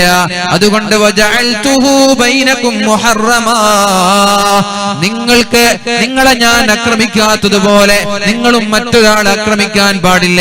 ഫലാ തലാലമു, നിങ്ങൾ പരസ്പരം ആക്രമിക്കാൻ പാടില്ല. ഏതായാലും ഞാൻ എന്റെ വിഷയത്തിലേക്ക് കടന്നു വരികയാണ്. യാ ഇബാദി, എന്റെ അടിമകളെ, ഇന്നി ഹറംതു ദുൽമ അലാ നഫ്സി, ഞാൻ നിങ്ങളെ ഒരാളെയും ആക്രമിക്കുകയില്ല. വജഅൽതുഹു ബൈനകും മുഹറമാ, അതേപോലെ നിങ്ങൾക്കിടയിലും അക്രമത്തെ ഞാൻ ഹറാമാക്കിയിരിക്കുകയാണ്. അതുകൊണ്ട് ഫലാ തലാലമു, നിങ്ങൾ പരസ്പരം ആക്രമിക്കാൻ പാടില്ല എന്ന് പരിശുദ്ധ റസൂലുള്ളാഹി സ്വല്ലല്ലാഹു അലൈഹി വസല്ലം. ആരും പരസ്പരം ആക്രമിക്കാൻ പാടില്ല. അക്രമമില്ലാത്ത ഒരു ജീവിതമാണ് ഇസ്ലാം പ്രോത്സാഹിപ്പിക്കുന്നത്. അക്രമമില്ലാത്ത ഒരു ജീവിതം എല്ലാ മേഖലകളിലും, ജോലി ചെയ്യുന്ന സ്ഥലത്തായാലും, പഠിക്കുന്ന സ്ഥാപനങ്ങളിലായാലും, നാട്ടിലായാലും, ഗൾഫിലായാലും, കുടുംബങ്ങളിലായാലും അക്രമമില്ലാത്തൊരു ജീവിതം. അതുകൊണ്ടല്ലേ പരിശുദ്ധ റസൂലുള്ളാഹി സ്വല്ലല്ലാഹു അലൈഹി വസല്ലമ തങ്ങളെ കുറിച്ച് ഭാര്യമാരും അടിമകളും സേവകന്മാരും ജോലിക്കാരും എല്ലാവരും പറഞ്ഞത്, ജീവിതത്തിനിടയിൽ ഒരു തവണ പോലും ഞങ്ങളെ ചീത്ത പറഞ്ഞിട്ടില്ല, ഒരു തവണ പോലും ഞങ്ങളെ കുറ്റപ്പെടുത്തിയിട്ടില്ല. ഒരു കാര്യം ചെയ്യാൻ പറഞ്ഞാൽ അത് ഞങ്ങൾ ചെയ്തിട്ടില്ലെങ്കിൽ എന്തേ ചെയ്യാത്തത് എന്ന് ഞങ്ങളോട് ചോദിച്ചിട്ടില്ല. ഒരു കാര്യം ചെയ്യാൻ പറഞ്ഞു. ആരോട്? ജോലിക്കാരോട്. വീട്ടിൽ ജോലി ചെയ്യുന്ന ജോലിക്കാരോട് ഒരു കാര്യം ചെയ്യാൻ പറഞ്ഞു. അയാളത് ചെയ്തില്ലെങ്കിൽ എന്തേ നീ ചെയ്യാത്തത് എന്ന് പോലും അല്ലാഹുവിന്റെ ഹബീബ് ചോദിച്ചിട്ടില്ല. നമ്മൾ ഭാര്യയോട് പോലും ചോദിക്കും, എന്താടാ നീ ഇസ്തിരി ഇടാത്തത്, എന്താടാ നീ ചായ വെക്കാത്തത്, സ്വന്തം ഭാര്യയോട് ചോദിക്കും. അല്ലാഹുവിന്റെ ഹബീബിന്റെ മനോഹരമായ സന്ദേശമാണിത്. ഒരാളോടും ഒന്നും ചോദിക്കാൻ പാടില്ല. റസൂലുള്ളാഹി സ്വല്ലല്ലാഹു അലൈഹി വസല്ലമ തങ്ങൾ 7 കാര്യങ്ങൾ പ്രഗൽഭനായ ഒരു സ്വഹാബിക്ക് പഠിപ്പിച്ചു കൊടുത്തിട്ടുണ്ട്. മഹാനായ അബൂദർ റളിയല്ലാഹു അൻഹു പറയുന്നുണ്ട്, അമറനി ഖലീലി സ്വല്ലല്ലാഹു അലൈഹി വസല്ലമ ബിസബഇൻ, എന്റെ ചങ്ങാതി എന്റെ ഹബീബായ നബി തങ്ങൾ എനിക്ക് 7 കാര്യങ്ങൾ പഠിപ്പിച്ചു തരികയുണ്ടായി. അതിലൊന്നാമത്തേത് അമറനി ബിഹുബ്ബിൽ മസാകീൻ, പാവങ്ങളായ മിസ്കീന്മാരായ ആളുകളെ സ്നേഹിക്കാൻ എന്നോട് പറഞ്ഞു. മിസ്കീന്മാരെ സ്നേഹിക്കാൻ പറഞ്ഞു. മിസ്കീനും ഫഖീറും രണ്ടും രണ്ടാണ്. ഫഖീർ എന്ന് പറഞ്ഞാൽ സഹായിക്കാൻ ഒരുപാട് ആളുകൾ ഉണ്ടാവും, പക്ഷെ മിസ്കീന്മാരെ സഹായിക്കാൻ ആളുകൾ ഉണ്ടാവില്ല. എന്തേ? ഫഖീർ എന്ന് പറഞ്ഞ നാട്ടിൽ അറിയാ ഇയാളൊരു ഫഖീറാണ്. അയാളുടെ മകളുടെ കല്യാണം കഴിഞ്ഞാൽ ചിലപ്പോ 2-3 ലക്ഷം പൈസ ബാക്കിയായിരിക്കും. എല്ലാരും സഹായിച്ചു, നാട്ടിലുള്ള എല്ലാരും സഹായിച്ചു, സ്വർണം വാങ്ങാൻ, ഡ്രസ് വാങ്ങാനൊക്കെ സഹായിച്ച് കല്യാണം വളരെ ഉഷാറായിട്ട് നടന്നു. അവസാനം കല്യാണത്തിന്റെ അന്ന് ഒരുപാട് ആളുകൾ സഹായിച്ചു. കല്യാണം കഴിഞ്ഞ് നോക്കുമ്പോൾ 3 ലക്ഷം ബാക്കി. നാട്ടിലെ ഫഖീർ എന്നാൽ ഒരു മിസ്കീനായ ഒരു മനുഷ്യൻ, അയാൾ നല്ല ഇസ്സത്തോടു കൂടിയാണ് നടക്കുക, മറ്റൊരാളോട് ചോദിക്കൂല, മറ്റൊരാളോട് തന്റെ പ്രയാസങ്ങൾ അയാൾ പറഞ്ഞു കൊടുക്കൂല. എങ്ങനെയെല്ലാം കഷ്ടപ്പെട്ട് കഠിനാധ്വാനം ചെയ്ത് ഒരു കല്യാണം കഴിഞ്ഞു നോക്കുമ്പോഴേക്കും 4, 5, 6 ലക്ഷവും അയാൾക്ക് കടമാണ്. മക്കളുടെ സ്കൂളിന്റെ ഫീസ് കെട്ടാൻ വരെ അവരുടെ കൈകളിൽ ക്യാഷ് ഉണ്ടാവൂല. പെരുന്നാളിന് വസ്ത്രം വാങ്ങാൻ വരെ അയാളുടെ കയ്യിൽ ക്യാഷ് ഉണ്ടാവൂല. പക്ഷേ ആ ഒരു പ്രയാസം മറ്റൊരാളോട് അയാൾ പറഞ്ഞു കൊടുക്കൂല. ഞാൻ പട്ടിണിയാണ്, എന്നെ സഹായിക്കണമെന്ന് പറയില്ല. എന്റെ മകളുടെ കല്യാണമുണ്ട്, സഹായിക്കണമെന്ന് പറയില്ല. ഈ രീതിയിൽ മിസ്കീന്മാരായ ആളുകളെ സ്നേഹിക്കണമെന്ന് അള്ളാഹുവിന്റെ ഹബീബ് എന്നോട് പഠിപ്പിച്ചു എന്ന് മഹാനായ അബൂ ദർ റളിയല്ലാഹു അൻഹു. എന്ന് മാത്രമല്ല വദ്ദുനുവ്വിമിൻഹും, അവരിലേക്ക് അടുക്കണമെന്നും പറഞ്ഞു. അവരിലേക്ക് നിങ്ങൾ അടുക്കണം, മിസ്കീന്മാരിലേക്ക് നിങ്ങൾ അടുക്കണം. മിസ്കീന്മാരായ കുട്ടികളുടെ തല തടവി കൊടുക്കണം, അവരുടെ പ്രയാസങ്ങൾ നിങ്ങൾ തീർത്തു കൊടുക്കണം, അവരുടെ വിഷമങ്ങൾ നിങ്ങൾ മാറ്റിക്കൊടുക്കണമെന്ന് എന്റെ ഹബീബായ എന്റെ റസൂൽ എന്നോട് പറഞ്ഞു എന്ന് മഹാനായ അബൂ ദർ റളിയല്ലാഹു അൻഹു. നബി തങ്ങൾ ദുആ ചെയ്തത് അല്ലാഹുമ്മ അഹീനി മിസ്കീനാ വഅമിത്നി മിസ്കീനാ വഹ്ശുർനി ഫീ സുംറത്തിൽ മസാകീൻ. അല്ലാഹുവേ, എന്നെ മിസ്കീനായി ജീവിപ്പിച്ച് മിസ്കീനായി മരിപ്പിച്ച് മിസ്കീന്മാരുടെ കൂട്ടത്തിൽ നാളെ ഒരുമിച്ച് കൂട്ടണേ അല്ലാഹ് എന്നാണ് അല്ലാഹുവിന്റെ ഹബീബ് ദുആ ചെയ്തത്. പക്ഷേ നമ്മൾ അങ്ങനെ ദുആ ചെയ്യാൻ പാടില്ല. അല്ലാഹുവേ, എന്നെ മിസ്കീനാക്കണമെന്ന് ദുആ ചെയ്യാൻ പാടില്ല. കാരണം അല്ലാഹുവിന്റെ ഹബീബിനൊക്കെ വന്നുപോയ ആ ഒരു ഫഖർ നമ്മളിലേക്ക് വന്നാൽ നമ്മൾക്ക് പിടിച്ചു നിൽക്കാൻ കഴിയില്ല. മുഅ്മിനീങ്ങളെ, നമ്മുടെ ഈമാൻ പോലും നഷ്ടപ്പെടാൻ സാധ്യതയുണ്ട്. കാദൽ ഫഖറു അയ്യകൂന കുഫറാ. അല്ലാഹുവിന്റെ ഹബീബ് പറഞ്ഞതാണ്, ഫഖർ കാരണത്താൽ കുഫറിലേക്ക് നിങ്ങൾ എത്താൻ സാധ്യതയുണ്ട്. ദാരിദ്ര്യം കാരണത്താൽ മതം മാറ്റം പോലും സംഭവിക്കാനുള്ള സാധ്യതയുണ്ട്. 3 മാസക്കാലം പട്ടിണി കിടക്കുക എന്ന് പറഞ്ഞാൽ 3 വർഷക്കാലം പച്ചിലകൾ കഴിച്ച് ആടുകൾ കാഷ്ടിക്കുന്നത് പോലെ ഒരു മനുഷ്യൻ കാഷ്ടിക്കുക എന്ന് പറഞ്ഞാൽ തിന്നാൻ അരിഭക്ഷണമില്ല, മാംസമില്ല, മരത്തിൽ നിന്ന് പച്ചിലകൾ കഴിച്ചിട്ട് 3 വർഷം അല്ലാഹുവിന്റെ ഹബീബ് ജീവിച്ചിട്ടുണ്ട്. അപ്പൊ ഹബീബിനെ പോലെ ഫഖറും ദാരിദ്ര്യവും നമ്മുടെ ജീവിതത്തിലേക്ക് വന്നാൽ പിടിച്ചു നിൽക്കാനുള്ള ഈമാൻ നമ്മൾക്കില്ല. അതുകൊണ്ട് നബി തങ്ങൾ ദുആ ചെയ്തതുപോലെ അല്ലാഹുവേ, എന്നെ മിസ്കീനാക്കണമെന്ന് നിങ്ങൾ ആരും ദുആ ചെയ്യരുത് എന്ന് പ്രഗൽഭരായ പണ്ഡിതന്മാര് നമ്മോട് പഠിപ്പിക്കുന്നുണ്ട്. പക്ഷേ മിസ്കീന്മാരെ നമ്മൾ സ്നേഹിക്കുക, അവരെ സഹായിക്കുക, അവരുടെ കൂടെ നിൽക്കുക, അവരെ കഴിവിന്റെ പരമാവധി സന്തോഷിപ്പിക്കാൻ നമ്മൾ ശ്രമിക്കുക. അല്ലാഹു തആല നൽകട്ടെ. എന്റെ ഹബീബ് എന്നോട് പറഞ്ഞ ഉപദേശം, ഒന്നാമതായി പറഞ്ഞത് മിസ്കീന്മാരെ സ്നേഹിക്കാനും അവരെ സഹായിക്കാനുമാണ്. രണ്ടാമത്തേത് വഅമറനീ അൻ അൻളുറ ഇലാ മൻ ഹുവ ദൂനി വലാ അൻളുറ ഇലാ മൻ ഹുവ ഫൗഖി. ഒരിക്കലും മുകളിലുള്ളവരിലേക്ക് നോക്കാൻ പാടില്ല, താഴെയുള്ള ആളുകളിലേക്ക് നോക്കണമെന്ന് ശഫീഉനാ റസൂലുള്ളാഹ് ഷഫീഉനാ റസൂലുള്ളാഹ് സല്ലല്ലാഹു അലൈഹി വസല്ലം. വാദു രണ്ടെണ്ണം പറയേണ്ടി വരും. ഈ വാദ് ഇതേപോലെ പറഞ്ഞത് അങ്ങനെ റിപ്പീറ്റ് ആക്കേണ്ടി വരും. എല്ലാ സ്ഥലത്തും ഇങ്ങനെ കാണും. നമ്മൾ ഷഫീഉനാ റസൂലുള്ളാഹ് എന്ന് പറയും. ഒന്നാമത്തിൽ ആര് സല്ലല്ലാഹു അലൈഹി വസല്ലം, രണ്ടാമത്തേലും എല്ലാവരും ഉറക്ക സലാത്തൊക്കെ ഉറക്ക ചൊല്ലിക്കോളി. നമ്മൾ ഈ പ്രസംഗത്തിന്റെ ഇടയിൽ ചിലപ്പോ ഇങ്ങനെ പറഞ്ഞു പോകുമ്പോൾ മിസ്സായി പോകും. മിസ്സാൻ പാടില്ല, പക്ഷെ മിസ്സായി പോകും. നിങ്ങളങ്ങനെ മിസ്സാക്കാൻ പാടില്ല. നിങ്ങളൊക്കെ ഇവിടെ റസൂലുള്ളാഹി സ്വല്ലല്ലാഹു അലൈഹി വസല്ലമ തങ്ങൾ പറയുന്നത് വഅമറനീ അൻ അൻളുറ ഇലാ മൻ ഹുവ ദൂനി, താഴേക്കിടയിലുള്ള ആളുകളെ നോക്കണമെന്നാണ്. രോഗങ്ങൾ ഉണ്ടെങ്കിൽ നിങ്ങളെക്കാളും വലിയ രോഗികളെ നോക്കണം. നിങ്ങളെക്കാൾ ആരോഗ്യമുള്ളവരെ നോക്കിയിട്ട് അല്ലാഹുവേ, അയാൾക്ക് ആരോഗ്യമുണ്ട്, എനിക്കെന്തേ ആരോഗ്യം തരാത്തത് എന്ന് ചോദിക്കാൻ പാടില്ല. നിങ്ങളെക്കാളും വലിയ രോഗികളായ ആളുകൾ, അവരെ നോക്കിയിട്ട് അൽഹംദുലില്ലാ, എനിക്ക് നീ ആശ്വാസവും ആരോഗ്യവും തന്നല്ലോ റബ്ബേ. അതേപോലെ മുതലാളിമാരായ നിങ്ങളെക്കാളും മുകളിലുള്ള ആളുകളെ നോക്കാതെ നിങ്ങളെക്കാളും താഴേക്കിടയിലുള്ള ആളുകളെ നോക്കുക. ജോലി ചെയ്യുമ്പോൾ നിങ്ങളെക്കാളും ശമ്പളം കൂടുതൽ കിട്ടുന്ന ആളുകളെ നോക്കാതെ നിങ്ങളെക്കാളും താഴെ ജോലി ചെയ്യുന്ന ചെറിയ ശമ്പളം വാങ്ങുന്ന ആളുകളെ നോക്കുക. അങ്ങനെ മുകളിലുള്ളവരെ നോക്കണ്ട, താഴെയുള്ളവരെ നോക്കിയാൽ മതിയെന്ന്. എന്നാൽ ജീവിതത്തിൽ സമാധാനം ഉണ്ടായിരിക്കുമെന്ന്, ജീവിതത്തിൽ സന്തോഷമുണ്ടാകുമെന്ന് അല്ലാഹുവിന്റെ ഹബീബ് സല്ലല്ലാഹു അലൈഹി വസല്ലം മൂന്നാമതായി എന്നോട് പറഞ്ഞത് വഅമറനീ അൻ അസിലർ റഹിമ വഇൻ അദ്ബറത്. കുടുംബ ബന്ധം ചേർക്കാൻ എന്നോട് എന്റെ ഹബീബ് പഠിപ്പിച്ചു തരികയുണ്ടായി. കുടുംബക്കാർ ഇങ്ങോട്ട് മോശമായി പെരുമാറിയാലും, സലാം പറഞ്ഞ് സലാം അടക്കിയില്ലെങ്കിലും, കല്യാണത്തിന് ക്ഷണിച്ച് കല്യാണത്തിന് വന്നില്ലെങ്കിലും, നിങ്ങൾ വീട്ടിലേക്ക് പോയാൽ വാതിൽ കൊട്ടിയടച്ചാലും, നിങ്ങൾ ഫോൺ വിളിച്ചാൽ ഫോൺ എടുത്തില്ലെങ്കിലും, മെസ്സേജ് അയച്ചാൽ തിരിച്ച് റീപ്ലൈ ചെയ്തില്ലെങ്കിലും, നിങ്ങൾ അങ്ങോട്ട് ബന്ധം സ്ഥാപിച്ചുകൊണ്ടേയിരിക്കണമെന്ന് ശഫീഉനാ റസൂലുള്ളാഹ്. ഇങ്ങോട്ട് ബന്ധം വെക്കുന്നുണ്ടോ എന്നത് ഇവിടെ ചർച്ചയല്ല, നിങ്ങളെ മൈൻഡ് ചെയ്യുന്നുണ്ടോ എന്നുള്ളത് ചർച്ചയല്ല. നിങ്ങൾ അങ്ങോട്ട് ബന്ധം വെച്ചുകൊണ്ടേയിരിക്കുക. ഇങ്ങോട്ട് എത്ര മോശമായി പെരുമാറിയാലും അങ്ങോട്ട് വളരെ സ്നേഹത്തോടെ ബന്ധം സ്ഥാപിച്ചുകൊണ്ടേയിരിക്കണമെന്ന് ശഫീഉനാ റസൂലുള്ളാഹി സല്ലല്ലാഹു അലൈഹി വസല്ലം നാലാമതായി പറഞ്ഞത് വഅമറനീ അല്ലാ അസ്അല അഹദൻ ശൈആ. ഒരാളോടും ഒന്നും ചോദിക്കാൻ പാടില്ല, ഒരാളോടും ഒന്നും ചോദിക്കാൻ പാടില്ല. പൈസ ചോദിക്കാൻ പാടില്ല, സമ്പത്ത് ചോദിക്കാൻ പാടില്ല, ഒരു സഹായം ചോദിക്കാൻ പാടില്ല, അതെടുത്തു തരുമോ എന്ന് വരെ ചോദിക്കാൻ പാടില്ല. നിങ്ങൾ ഇരിക്കുന്ന സമയത്ത് നിങ്ങൾ രണ്ടുപേരും നിൽക്കുമ്പോൾ നിങ്ങളുടെ കൈകളിൽ നിന്ന് മൊബൈൽ ഫോൺ താഴെ വീണാൽ അതെടുത്തു തരുമോ എന്ന് പോലും നിങ്ങൾ ചോദിക്കാൻ പാടില്ല. വണ്ടിയുടെ അകത്താണ് നിങ്ങളുള്ളത്, നിങ്ങളുടെ അകത്ത് നിന്ന് കയ്യിൽ നിന്ന് ചാവി താഴേക്ക് വീണാൽ പുറത്തു നിൽക്കുന്ന ഒരാളോട് ആ ചാവി എടുത്തു തരുമോ എന്ന് പോലും ചോദിക്കാൻ പാടില്ല. നിങ്ങളുടെ ഭാര്യയോട് ഒരു കട്ടൻ ചായ വെച്ചു തരുമോ എന്ന് പോലും ചോദിക്കാൻ പാടില്ല. നിങ്ങളുടെ ഭാര്യയോട് വസ്ത്രം അലക്കോ എന്ന് പോലും ചോദിക്കാൻ പാടില്ല. പിന്നെയല്ലേ അലക്കി തരാത്തതിന്റെ പേരിൽ ദേഷ്യപ്പെടുന്നത്, പിന്നെയല്ലേ ചായ വെച്ച് തരാത്തതിന്റെ പേരിൽ ദേഷ്യപ്പെടുന്നത്.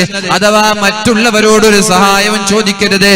നിനക്ക് ആരോഗ്യമുള്ള കാലത്തോളം നീ തന്നെ എല്ലാ കാര്യങ്ങളും ചെയ്യണമെന്നാണ് അല്ലാഹുവിന്റെ ഹബീബായ മുഹമ്മദുർ റസൂലുള്ളാഹ്.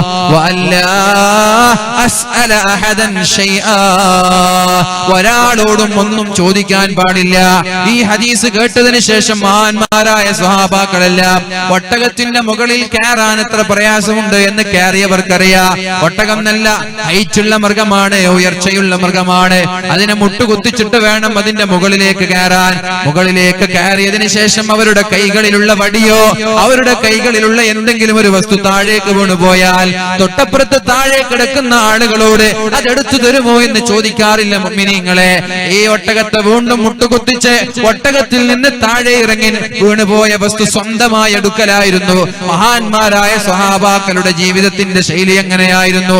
അഥവാ നമ്മൾക്ക് ചെയ്യാൻ കഴിയുന്ന കാര്യങ്ങളെല്ലാം നമ്മൾ തന്നെ ചെയ്യണമെന്നുള്ള ആശയമാണ് അല്ലാഹുവിന്റെ ഹബീബായ മുഹമ്മദ് മുസ്തഫ സല്ലല്ലാഹു അലൈഹി വസല്ലം തങ്ങൾ പഠിപ്പിക്കുന്നത് അങ്ങനെയാണ്.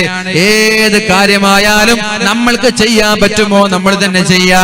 അതുകൊണ്ടാണ് നബി തങ്ങൾ അല്ലാഹുവിന്റെ ഹബീബ് സല്ലല്ലാഹു അലൈഹി വസല്ലം തങ്ങളെ കുറിച്ച് മഹാന്മാരായ സ്വഹാബാക്കളും ഖാദിമീങ്ങളും പറഞ്ഞത്, ഒരു കാര്യം ചെയ്യാൻ പറഞ്ഞാൽ അഥവാ നീ ഇന്നാലിന്ന സ്ഥലത്തേക്ക് പോകണമെന്ന് പറഞ്ഞ് നബി തങ്ങൾ ഒരാളെ പറഞ്ഞേച്ചു. പക്ഷെ അയാൾ പോയില്ലെങ്കിൽ നബി തങ്ങൾ അയാളോട് ചോദിക്കൂല നീ എന്തേ പോവാത്തത് എന്ന്. കാരണം അത് ചോദിക്കാൻ നമ്മൾക്ക് അർഹതയില്ല. നമ്മളുടെ അടിമയല്ല അവർ, നമ്മുടെ ജോലിക്കാരാണ്, പക്ഷേ നമ്മുടെ അടിമയല്ല. എന്തേ നീ പോവാത്തത് എന്ന് നബി തങ്ങൾ ചോദിച്ചിട്ടില്ല.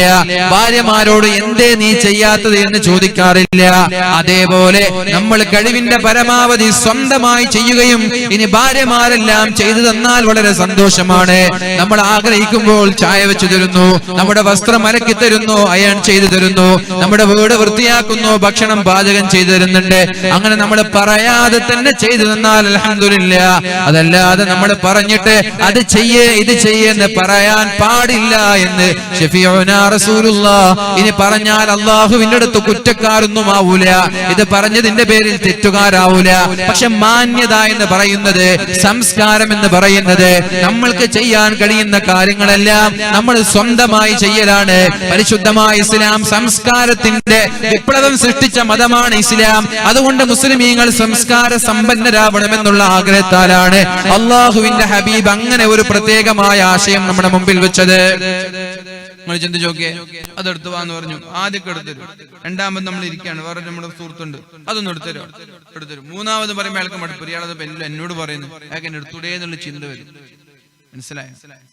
ഒരു തവണയൊക്കെ എടുത്തരും. അപ്പൊ നിരന്തരമായി നമ്മൾ ഒരാളോട് അത് ചെയ്യുന്നൊക്കെ പറയുമ്പോൾ അവർക്കൊരു മടുപ്പ് വരും. അങ്ങനെ നിങ്ങൾ ആരും മടുപ്പിക്കാൻ പാടില്ല. നിങ്ങൾ മറ്റൊരാളെ മടുപ്പിക്കുന്നവരാവരുത്. നിങ്ങൾ കാരണം മറ്റൊരാൾക്ക് മടുപ്പുണ്ടാവരുത് എന്നത് പരിശുദ്ധ ഇസ്ലാമിന്റെ ആശയമാണ്.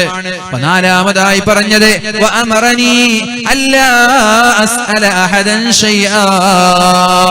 അഞ്ചാമതായി പറഞ്ഞത് തല പോയാലും നുണ പറയാൻ പാടില്ല. സത്യം മാത്രമേ പറയാൻ പാടുള്ളൂ, കളവ് പറയാൻ പാടില്ല. ജീവിതത്തിൽ ഒരാളുടെ മുമ്പിലും നുണ പറയരുത്. അങ്ങനെ ഒരു പ്രതിജ്ഞ എടുക്കാൻ നമ്മൾ തയ്യാറാവണം. ഭാര്യയുടെ മുമ്പിലായാലും ഭർത്താവിന്റെ മുമ്പിലായാലും സ്കൂളിലുള്ള അധ്യാപകരുടെ മുമ്പിലായാലും ഉസ്താദുമാരുടെ മുമ്പിലായാലും മുതലാളിമാരുടെ മുമ്പിലായാലും സത്യം മാത്രമേ പറയാൻ പാടുള്ളൂ. നുണ പറയൂല എന്ന് നമ്മൾ തീരുമാനിക്കണം. നുണ പറയാൻ പാടില്ല. എന്തൊക്കെയോ കളവ് പറഞ്ഞിട്ട് സ്കൂളിൽ വരാത്ത എന്താ തലവേദനയായിരുന്നു. എവിടെ തലവേദന ജീവിതത്തിൽ അയാൾക്ക് ഉണ്ടായിട്ടില്ല. മദ്രസയിൽ എന്താ വൈകിയത്? ഉമ്മയാണ് കത്തെഴുതി കൊടുക്കാൻ ഉസ്താദിന്.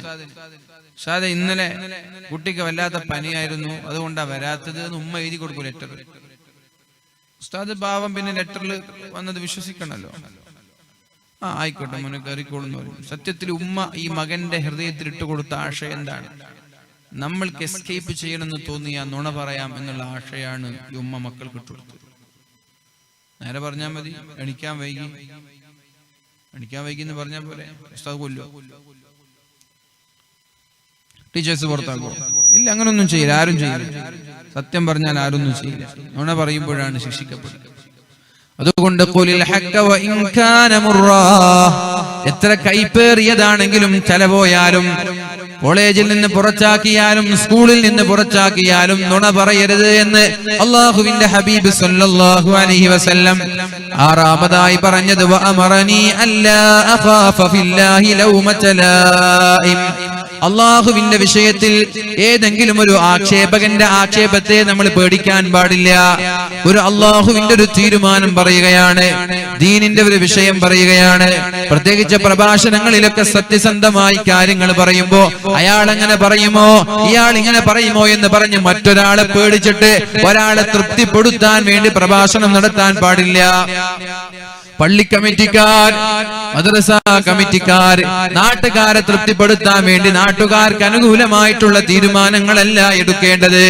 അള്ളാഹുവിന്റെ തീരുമാനമെടുക്കാൻ, ദീനിന്റെ തീരുമാനമെടുക്കാൻ നാട്ടുകാരിൽ എന്ത് കാര്യങ്ങളായാലും ഉടനെ ധൈര്യത്തോടുകൂടി തീരുമാനമെടുക്കുന്നവരാവണം നമ്മുടെ കമ്മിറ്റിക്കാരൊക്കെ. ഉദാഹരണം പറഞ്ഞാൽ നമ്മുടെ നാട്ടിൽ ചെറുപ്പക്കാരൊക്കെ കഞ്ചാവിന്റെയും മയക്കുമരുന്നിന്റെയും അടിമയാണ് എന്ന് നമ്മൾ സങ്കല്പിക്കാം. അങ്ങനെ സങ്കല്പിക്കാം നമ്മൾക്ക്.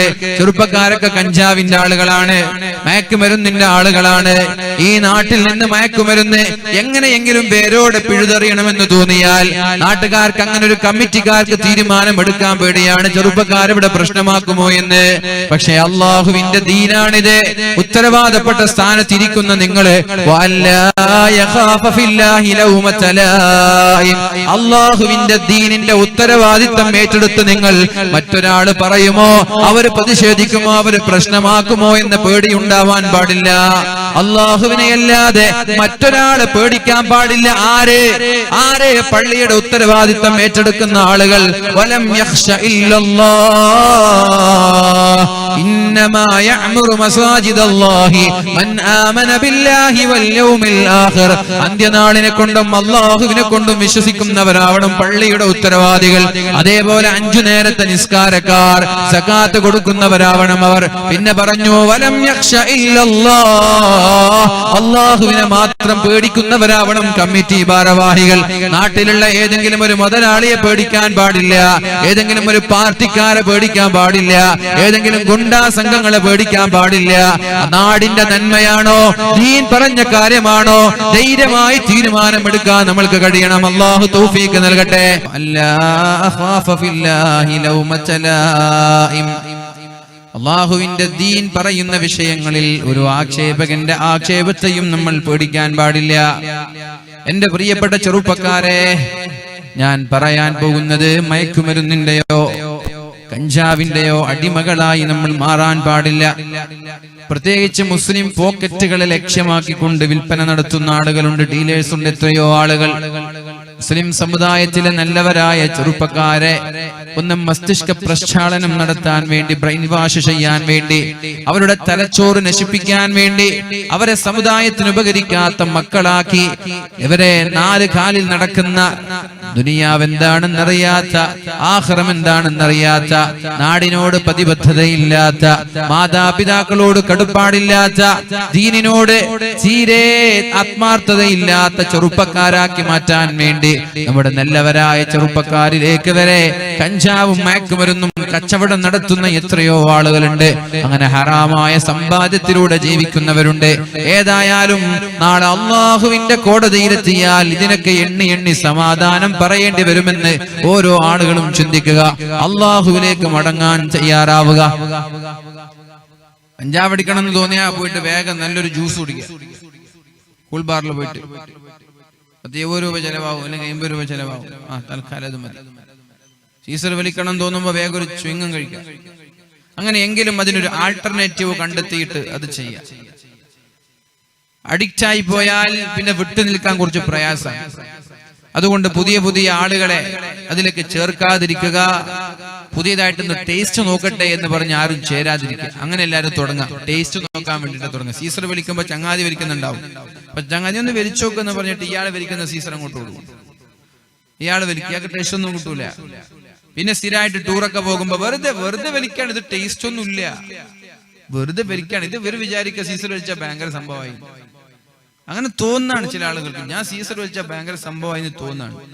സത്യത്തിൽ ഈ സീസറൊക്കെ വലിക്കുമ്പോൾ നിങ്ങളുടെ നാട്ടില് ജനങ്ങൾക്കിടയിൽ നിങ്ങളുടെ അഭിമാനം നഷ്ടപ്പെടാണ് എന്നവർക്ക് തോന്നുന്നില്ല. കഞ്ചാവൊക്കെ അടിച്ചാൽ ഞാൻ നാട്ടിലൊരു സ്റ്റാർ ആയി, ഹീറോ ആയി എന്നൊക്കെ തോന്നാണ്. You are zero, not hero. നീ ഹീറോ അല്ല, നാട്ടിൽ സീറോ ആണ്. നാട്ടുകാർക്ക് നിന്നെ കുറിച്ചിട്ട് വെറുപ്പാണ്. ഈ വൃത്തികെട്ട രീതിയിൽ താടിയും മുടിയൊക്കെ വെക്കുന്ന ആളുകളുണ്ട്. കൈകളിൽ മാലയും ചൈനും കാണുമ്പോൾ തന്നെ ഒരു അറപ്പ് തോന്നുന്ന രീതിയിൽ. ഇതൊക്കെ വൃത്തിയാക്കി വെക്കണം. താടി മുടിയൊക്കെ നല്ല സെറ്റ് ചെയ്ത് നല്ല മൊഞ്ചായി നടക്കണം എന്നാണ് ഇസ്ലാം പഠിപ്പിക്കുന്നത്. നല്ല മൊഞ്ചായിട്ട് നടക്കണം തന്നെയാണ്. മുടിയൊക്കെ ചീകി നല്ല വൃത്തിയായിട്ട് വെക്കണം എന്നാണ്.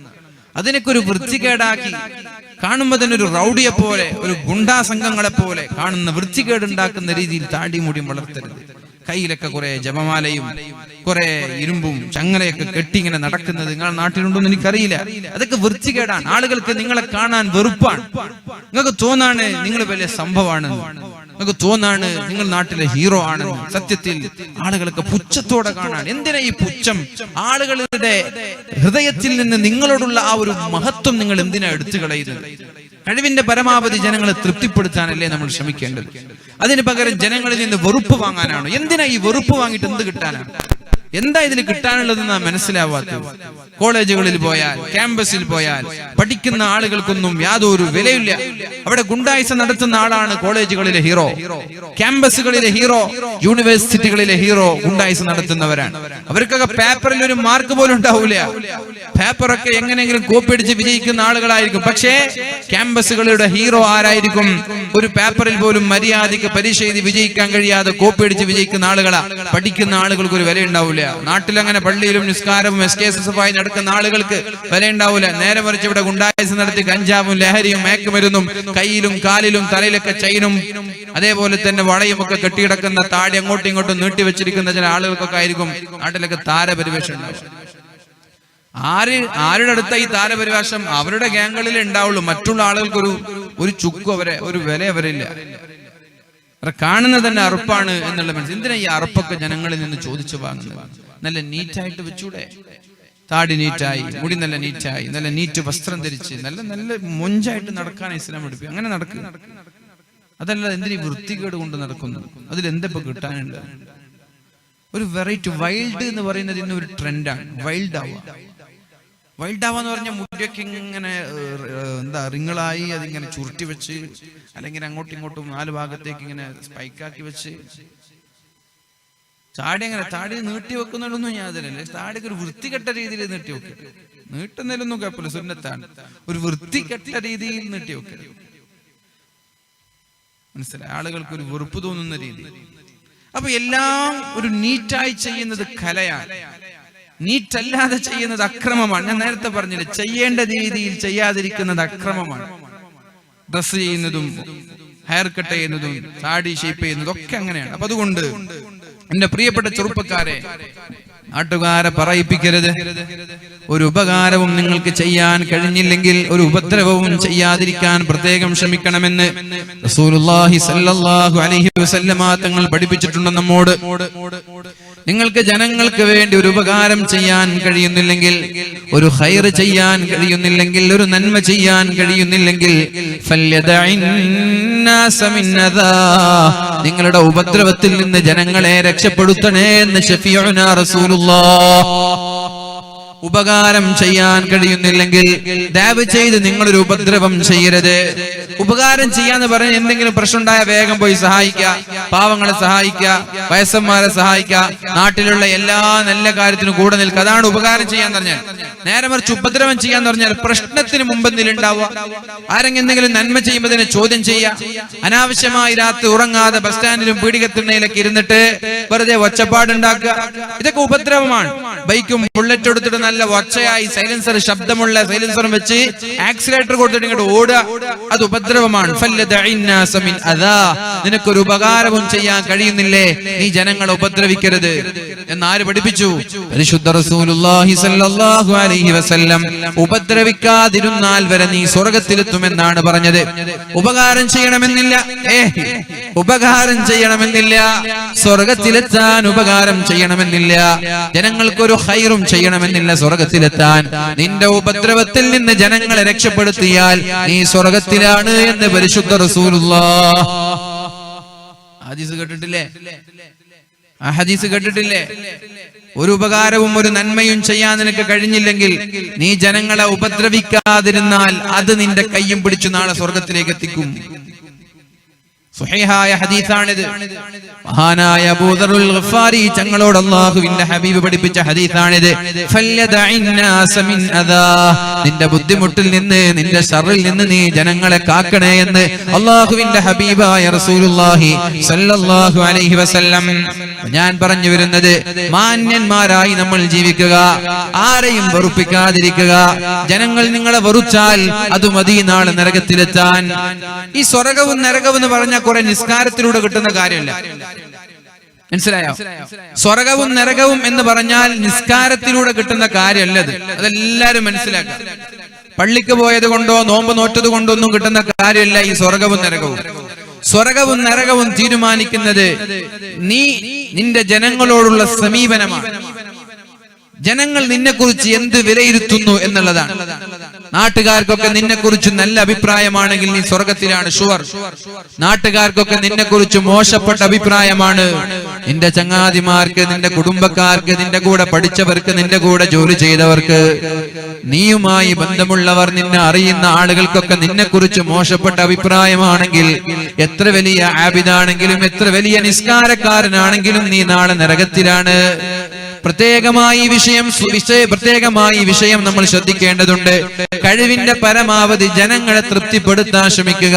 ജനങ്ങളിൽ നിന്ന് വെറുപ്പ് സമ്പാദിക്കാനല്ല ശ്രമിക്കേണ്ടത്, ജനങ്ങളെ സന്തോഷിപ്പിക്കാനാണ് ശ്രമിക്കേണ്ടത്. അല്ലാഹു തആല നമ്മൾക്ക് ബോധം നൽകട്ടെ. അവസാനം ഏഴാമതായി അല്ലാഹുവിന്റെ ഹബീബ് പറയുന്നത്, വഅമറനീ അൻ നുക്സിറ മിൻ ഖൗലി ലാ ഹൗല വലാ ഖുവത ഇല്ലാ ബില്ലാഹ് ഫഇന്നഹുന്ന മിൻ കൻസിൻ തഹ്ത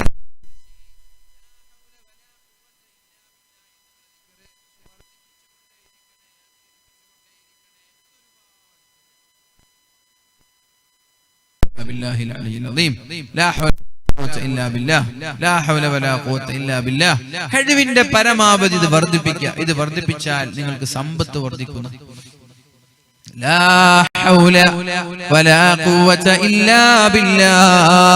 അല്ലാഹുവിന്റെ സഹായം നിങ്ങൾക്കുണ്ടാകും പ്രതിസന്ധി ഘട്ടങ്ങളിൽ. ഇതെന്ന് പറഞ്ഞാൽ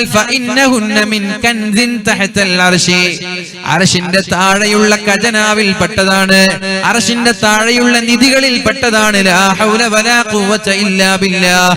അതുകൊണ്ട് കഴിവിന്റെ പരമാവധി ഈ ദിക്ർ വർദ്ധിപ്പിക്കണമെന്ന് ശഫീഉനാ റസൂലുള്ളാഹി. ഞാൻ ഇങ്ങനെ ചുരുക്കി നിങ്ങളോട് ചോദിച്ചാൽ 7 കാര്യം പറയാൻ പറ്റുന്നവരെന്ന് കൈപ്പൊക്കെ. ഞാൻ പറഞ്ഞ 7 കാര്യവും പറയാൻ ധൈര്യമുള്ളവരെന്ന് കൈപ്പൊക്കെ. ഒരാളുണ്ടല്ലോ അൽഹംദുലില്ലാ മാഷാ അല്ലാഹ്. ഒരാളുണ്ടോ? ഇപ്പൊ പറഞ്ഞ 7 കാര്യങ്ങൾ ഒന്ന് എല്ലാരും കൂടി പറഞ്ഞു നോക്കാം അല്ലെ? ഒന്ന് പറ ആരാണ് ഈ ഹദീസ് പഠിപ്പിച്ചു തന്നത്? മഹാനായ അബൂദർ റളിയല്ലാഹു അൻഹു എന്നോട് എന്റെ ചങ്ങാതിയായ എന്റെ ഹബീബായ നബി തങ്ങൾ 7 കാര്യം പഠിപ്പിച്ചു എന്നാ പറഞ്ഞത്. അതിലൊന്ന് കൃത്യം ഒന്ന് തന്നെയാണെന്നില്ല, 7 ഏതെങ്കിലും അറിയുന്ന ഒന്ന് പറഞ്ഞോളൂ. കുടുംബബന്ധം. കുടുംബക്കാർ ഇങ്ങോട്ട് എത്ര മോശമായി പെരുമാറിയാലും അങ്ങോട്ട് ബന്ധം സ്ഥാപിക്കണേ. ഇങ്ങോട്ട് സലാം പറഞ്ഞില്ലെങ്കിലും അങ്ങോട്ട് സലാം പറയണേ. സലാം പറഞ്ഞ് മടക്കിയില്ലെങ്കിലും നിങ്ങൾ സലാം പറയണം. വാതിൽ കൊട്ടി അടച്ചാലും വീട്ടിലേക്ക് പോകണം. കല്യാണത്തിന് ക്ഷണിച്ചില്ലെങ്കിലും നിങ്ങൾ ക്ഷണിക്കണം.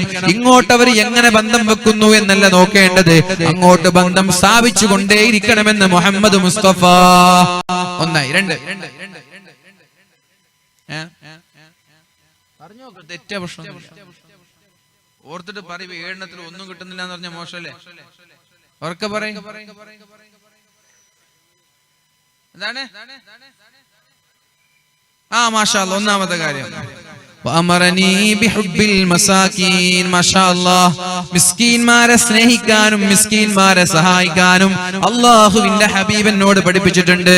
അപ്പൊ മിസ്കീന്മാരെ നന്നായി സ്നേഹിക്കുക, അവരുടെ വീട്ടിൽ പോവുക, അവരുടെ പ്രശ്നങ്ങൾ അറിയുക, രഹസ്യമായിട്ട് അവരെ സഹായിക്കുക. അവർ ചോദിക്കൊന്നുമില്ല, അവരെ രഹസ്യമായിട്ട് സഹായിക്കുക. 2 3ാമത്തേത്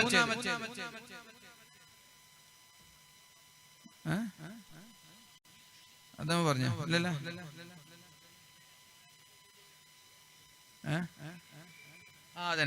3ാമത്തേത്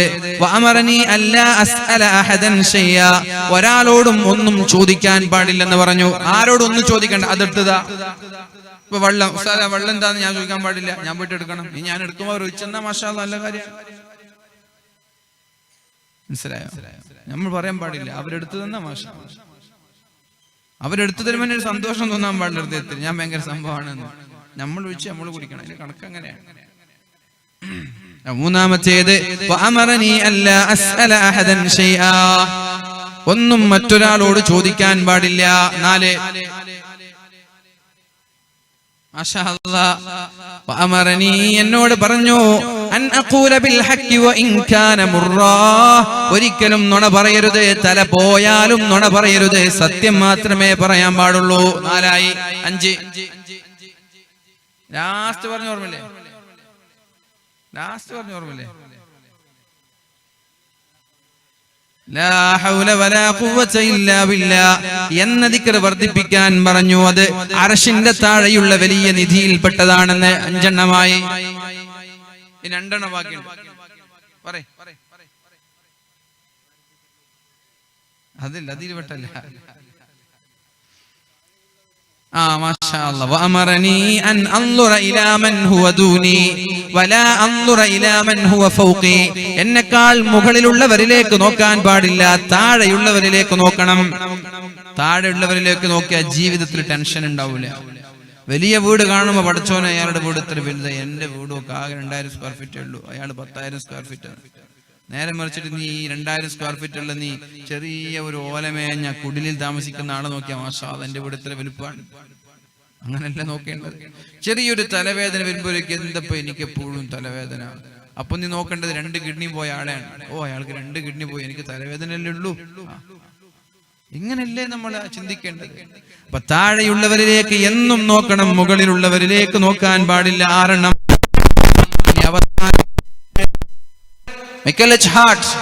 ഇസ്ലാമിനെ കുറിച്ച് പറഞ്ഞിട്ടില്ലേ? എങ്ങനെ എത്ര ആളുകൾ ഇസ്ലാമിനെ കുറിച്ച് പറഞ്ഞിട്ട് അവർക്ക് മുസ്ലിമായില്ല? അത് അല്ലാഹ് ഹിദായത്ത് കൊടുക്കുന്നത് അല്ലാഹുവാണ്.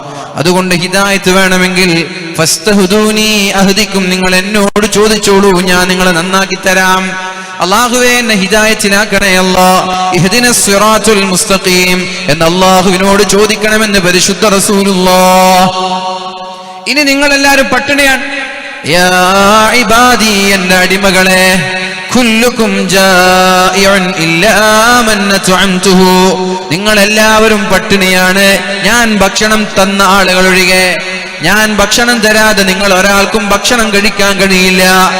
അപ്പൊ നിങ്ങൾ കഴിക്കുന്നതെല്ലാം ഞാൻ തന്നതാണ്, കുടിക്കുന്നതെല്ലാം ഞാൻ തന്നതാണ്. ഇനി ഒരു നേരത്തെ ഭക്ഷണം കിട്ടിയില്ലേ, നിങ്ങൾ എന്നോട് ചോദിച്ചോളൂ, ഞാൻ നിങ്ങൾക്ക് തരാം. രാത്രി ഭക്ഷണം ഉണ്ടോ? കഴിച്ചോളൂ. ലാ തസ്അൽനി റിസ്ഖ ഗദിൻ, ലാ തസ്അൽനി റിസ്ഖ ഗദിൻ കമാ ലം അസ്അൽക അമല ഗദിൻ. ഞാൻ നിന്നോട് നാളത്തെ ളുഹർ നിസ്കാരം ഇന്ന് നിസ്കരിക്കാൻ പറയാത്തതുപോലെ നാളത്തെ ഉച്ചഭക്ഷണം നീ ഇപ്പോൾ എന്നോട് ചോദിക്കണ്ട, ഇന്ന് രാത്രിയുള്ള ഭക്ഷണം ചോദിച്ചാൽ മതി അല്ലാഹു പറഞ്ഞാൽ. ലാ തസ്അൽനി റിസ്ഖ ഗദിൻ, നാളത്തെ ഉച്ചഭക്ഷണം ഇന്ന് നീ ചോദിക്കണ്ട. 5 വർഷം കഴിഞ്ഞിട്ട് മകളുടെ കല്യാണത്തെ കുറിച്ച് നീ ഇന്ന് ആലോചിച്ച് തലപുണ്ണാവേണ്ട, ഇന്നത്തെ കാര്യം നീ നോക്ക്. അപ്പോഴാകുമ്പോഴും അള്ളാഹു ആ സമയമാകുമ്പോഴേക്കും വേറൊരു വഴി നിനക്ക് തുറന്നു തരും. നാളത്തെ ബ്രേക്ക്ഫാസ്റ്റ് വരെ നീ ഇപ്പോൾ ചോദിക്കണ്ട, ഇന്ന് രാത്രിയുള്ള ഭക്ഷണം കിട്ടിയില്ലെങ്കിൽ അള്ളാഹിനോട് ചോദിക്കുക, അള്ളാഹു തരും. നാളെ നാസ്തയുടെ സമയമായിട്ട് ഭക്ഷണം കിട്ടിയില്ലെങ്കിൽ അള്ളാഹിനോട് ചോദിക്കുക. ഏതുപോലെ ഇന്നത്തെ ഇശാ നിസ്കാരം ഇന്ന് നിസ്കരിച്ചാൽ മതി, നാളത്തെ ഇശാ നിസ്കാരം ഇന്ന് നിസ്കരിക്കാൻ അള്ളാഹു നിങ്ങളോട് പറഞ്ഞോ? ഇന്നിപ്പോ അള്ളാഹുവേ ഉസല്ലി ഫർള സ്വലാത്തുൽ ഇശാഇ, നാളത്തെ ഇശാ നിസ്കാരം ഞാൻ ഇന്ന് നിസ്കരിക്കുന്നതാണല്ല, അതായ ഇന്നത്തെ നിസ്കാരം നമ്മൾ നിസ്കരിക്കുന്നത്, നാളത്തെ നിസ്കാരമല്ല. അത് നോമ്പ് നോക്കുമ്പോ നമ്മൾ നീ ചെയ്യുന്നത് സൗമ ഗദി, നാളത്തെ നോമ്പ്. സ്വലാത്ത ഗദില്ല, നാളത്തെ നിസ്കാരമില്ല. അതുകൊണ്ട് നാളത്തെ നിസ്കാരം നിസ്കരിക്കണമെന്ന് ഞാൻ നിങ്ങളോട് പറയാത്തതുപോലെ ഇന്നത്തെ ഭക്ഷണം ചോദിച്ചാൽ മതി, നാളത്തേത് ചോദിക്കരുത്. ഫസ്തത്ഇമൂനി ഉത്ഇംകും, നിങ്ങൾ എന്നോട് ഭക്ഷണം ചോദിച്ചാൽ ഞാൻ നിങ്ങൾക്ക് ഭക്ഷണം തരാം. ചോദിക്കാൻ തയ്യാറുണ്ടോ? അല്ലാഹു തരും. ചോദിക്കാൻ തയ്യാറുണ്ടോ മുഅ്മിനീങ്ങളെ? അള്ളാഹു നിങ്ങൾക്ക് ഭക്ഷണം തരും, ഗ്യാരണ്ടി ഞാൻ തരാം. ചോദിക്കാൻ തയ്യാറുണ്ടോ? ചോദിക്കേണ്ടതുപോലെ ചോദിക്കണം അള്ളാഹുവിനോട്. ഹറാമായ ഭക്ഷണം തിന്നിട്ട്, ഹറാമായ വീട്ടിൽ നിന്നിട്ട്, ഹറാമായ വസ്ത്രം ധരിച്ചിട്ട് യാ റബ്ബി യാ റബ്ബ്, അള്ളാഹുവേ അത് തരണേ അല്ലാ, ഇത് തരണേ അല്ലാ എന്ന് ചോദിച്ചാൽ അള്ളാഹു ദുആഇന് ഉത്തരം തരൂല. അത്ഇബ് മത്അമക, തിന്നുന്ന ഭക്ഷണം ഹലാലായാൽ എന്ത് ചോദിച്ചാലും അള്ളാഹു ഉത്തരം നൽകുമെന്ന് ശഫീഉനാ റസൂലുള്ളാഹി. അത്ഇബ് മത്അമക തജിക് മുസ്തജാബദ് ദുആ. നീ തിന്നുന്നത് ഹലാലായാൽ, നീ കുടിക്കുന്നത് ഹലാലായാൽ നിന്റെ ദുആഇന് ഉത്തരമുണ്ടാകുമെന്നാ പറഞ്ഞത്. അതുകൊണ്ട് ഇവിടെ കൂടിയിരിക്കുന്ന സർവ്വ ആളുകളോടും പറയുകയാണ്, മക്കള് 4ഉം 5ഉം 6ഉം ആകുമ്പോൾ പേടി വേണ്ട. ജനസംഖ്യാ നിയന്ത്രണം ഇവിടെ ആരും കൊണ്ടുവരേണ്ട ആവശ്യമില്ല. ഒരു രാഷ്ട്രീയ നേതാക്കളും ഇവിടെ ഭക്ഷണം കൊടുക്കുന്നില്ല. ഒരു പ്രധാനമന്ത്രിയോ അല്ലെങ്കിൽ MLA-മാരോ MP-മാരോ ആഭ്യന്തരമന്ത്രിയോ അല്ല ഇവിടെ ഭക്ഷണം കൊടുക്കുന്നത്. ഭക്ഷണം കൊടുക്കുന്നത് അള്ളാഹുവാണ്. അതുകൊണ്ട് ഇവിടുത്തെ ജനസംഖ്യാ നിയന്ത്രണം നിങ്ങളുടെ കയ്യിലല്ല. നിങ്ങൾ നിങ്ങളുടെ മക്കളെ നോക്കിയാൽ മതി, ബാക്കിയുള്ളത് അള്ളാഹു നോക്കിക്കോളും മുഅ്മിനീങ്ങളെ. ജനസംഖ്യാ നിയന്ത്രണത്തിനൊന്നും ആവശ്യമില്ല. ജനങ്ങൾ കൂടിയെന്ന് തോന്നുമ്പോൾ ഒരു സുനാമി വരും, 10 ലക്ഷം അള്ളാഹു കൊണ്ടുപോകും. അതങ്ങനെ തന്നെയാണ്. ഇവിടെ ഒരു ജനങ്ങളുടെ ബാലൻസ് തെറ്റിന്ന് പഠിച്ചോന്ന് തോന്നിയ വലിയൊരു പ്രളയം വരും, വലിയൊരു ഉരുൾപൊട്ടൽ വരും, ഭൂകമ്പം വരും, കൊടുങ്കാറ്റ് വരും. അള്ളാഹ് എല്ലാറ്റിനും കൊണ്ടുവന്നിട്ട് ബാലൻസ് കീപ്പ് ചെയ്യും. അതല്ല നമ്മളതിനെ കുടുംബാസൂത്രണമൊന്നും നമ്മളാക്കണ്ട. 1 മതി, 2 മതി, 3 പഠിച്ചോൻ തരുന്നതൊക്കെ വാങ്ങിച്ചോളി. 1ഉം 2ഉം 3ഉം മതി എന്നൊക്കെ പറഞ്ഞിട്ട് ജീവിച്ചിട്ട് 2ഉം 3ഉം അള്ളാഹ് ഒന്നിച്ച് കൊണ്ടുപോയ അവസാനം അട്ടം നോക്കേണ്ടി വരും. പ്രസവം നിർത്തിന് കുഞ്ഞുണ്ടാവില്ല. ഹോസ്പിറ്റലിൽ പോയിട്ട് പ്രസവം നിർത്തിയാണ് ഭാര്യയുടെ, പിന്നെ കുഞ്ഞുണ്ടാവില്ല, പിന്നെ വേറെ കെട്ടേണ്ടി വരും. അതുകൊണ്ട് അള്ളാഹു തരുന്നതൊക്കെ വാങ്ങിച്ചോളി. ഭക്ഷണം കൊടുക്കാൻ കഴിയോ? അള്ളാഹാണ് ഭക്ഷണം തരുന്നത്, നീയല്ല. ഞാനും നീയാണോ ഭക്ഷണം കൊടുക്കുന്നത്? നമ്മളാണ് ഈ ഭക്ഷണം കൊടുക്കുന്നത്? അല്ലല്ലോ, ഭക്ഷണം കൊടുക്കുന്നത് അള്ളാഹു അല്ലേ. നമ്മൾക്ക് ഭക്ഷണം തരുന്ന മുതലാളിമാർക്ക് നമ്മൾ ദുആ ചെയ്യണം. ഉമ്മമാര് ദുആ ചെയ്യാൻ പറയും, ഉസ്താദേ എന്റെ മകൻ ഗൾഫിൽ കഫ്റ്റീരിയയിലാണ്, അവന്റെ ജോലിയിൽ ബറക്കത്തുണ്ടാവാൻ വേണ്ടി ദുആ ചെയ്യണം. അതോടൊപ്പം നിങ്ങൾ മക്കളുടെ മുതലാളിക്ക് വേണ്ടി ദുആ ചെയ്യണം, ആ കഫ്റ്റീരിയയിൽ ബറക്കത്തുണ്ടാവാൻ. കഫ്റ്റീരിയയിൽ കച്ചവടം ഉണ്ടെങ്കിലല്ല മോന് സാലറി കൊടുക്കാൻ പറ്റൂ.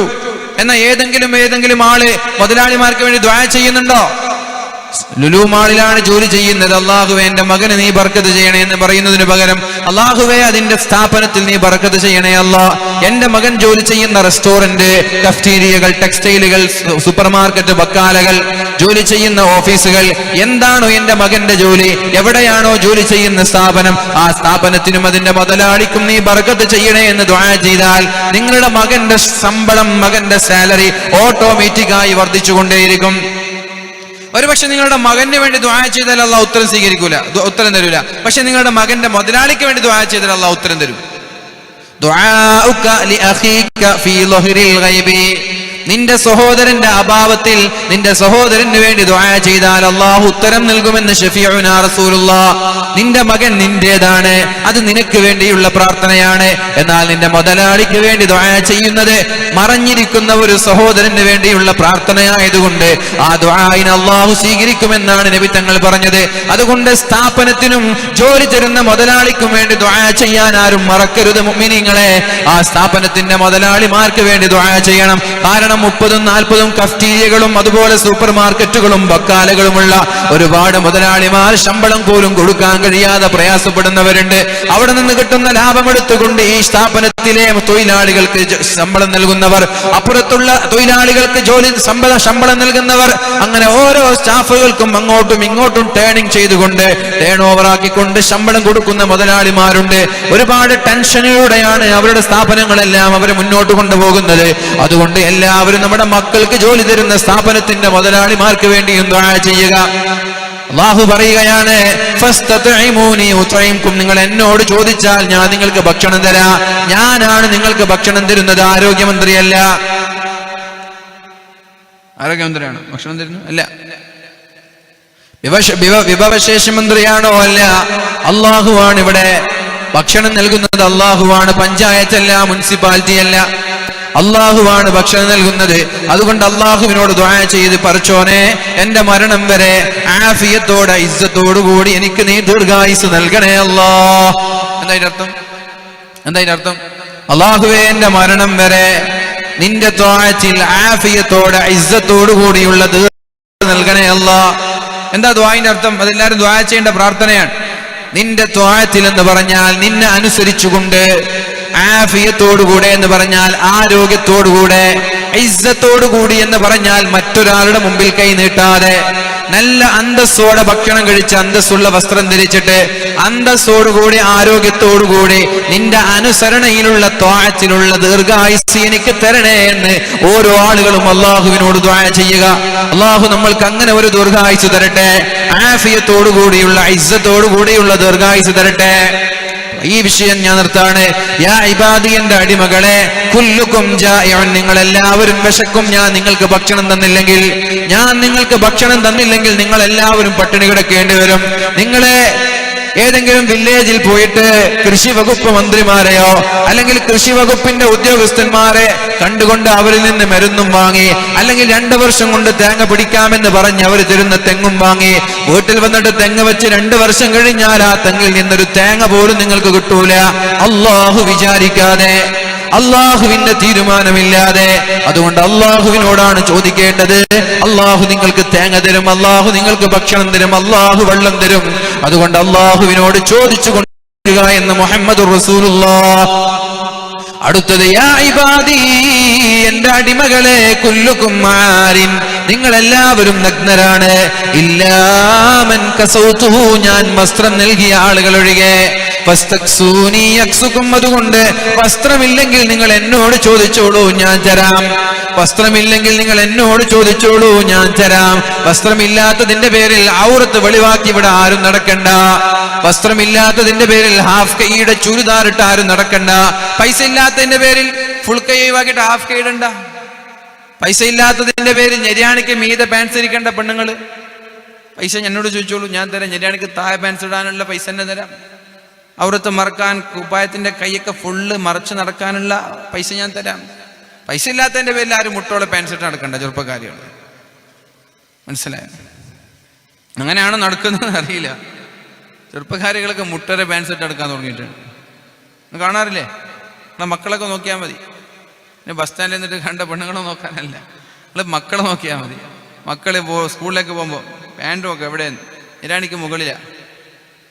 നിങ്ങളുടെ സഹോദരിമാർ, നിങ്ങളുടെ ഭാര്യമാർ പർദ്ദ ധരിച്ചാൽ കാണൂലത്. വേദനക്ക് വരുമ്പോൾ പർദ്ദക്ക് ധരിച്ചിട്ടാണ് വരിക. സ്കൂളിലേക്ക് പോകുമ്പോൾ ഒന്ന് നോക്കുക, ഷോപ്പിംഗ് മാളിലേക്ക് പോകുമ്പോൾ, കല്യാണത്തിനൊക്കെ പോകുമ്പോൾ മക്കളുടെ പാൻസിൻ്റെ ബെൽപ്പ് നോക്കുക. മുട്ട് വരെ, മുട്ടിൻ്റെ പകുതി വരെ നിര്യാണിക്ക് മുകളിലൊക്കെ പാൻസ് ധരിച്ച് നടക്കും. അതൊക്കെ ഹറാമാണ് ഒരു പെണ്ണിനെ സംബന്ധിച്ചിടത്തോളം. നിര്യാണിക്ക് താഴെ തന്നെ പെണ്ണിൻ്റെ പാൻസ് ഉണ്ടാവണം. അതുകൊണ്ട് വസ്ത്രം എന്നോട് ചോദിച്ചോളൂ, ഞാൻ നിങ്ങൾക്ക് തരാം. യാ ഇബാദി, എന്റെ അടിമകളെ. എന്നിട്ട് അല്ലാഹു പറയുകയാണ്, ഇന്നക്കും തുഖ്തിഊന ബില്ലൈലി വന്നഹാർ, രാത്രിയും രാവിലെയും നിങ്ങൾ തെറ്റ് ചെയ്യുന്നുണ്ട്. രാത്രിയും തെറ്റ് ചെയ്യുന്നുണ്ട്, രാവിലെയും തെറ്റ് ചെയ്യുന്നുണ്ട്. ഇല്ലേ? രാവിലെയും രാത്രിയും തെറ്റ് ചെയ്യുന്നുണ്ട്. വഅനാ അഗ്ഫിറുദ്ദുനൂബ ജമീഅ, നിങ്ങളുടെ എല്ലാ പാപങ്ങളും ഞാൻ പുറത്തു തരുന്നത്. വഅനാ അഗ്ഫിറുദ്ദുനൂബ ജമീഅ, നിങ്ങളുടെ സർവ്വ പാപങ്ങളും പുറത്തു തരുന്നത് ഞാനാണ്. അതുകൊണ്ട് ഫസ്തഗ്ഫിറൂനി അഗ്ഫിർ ലക്കും, നിങ്ങൾ എന്നോട് മാപ്പ് ചോദിച്ചോളൂ, ഞാൻ പുറത്തു തരാം.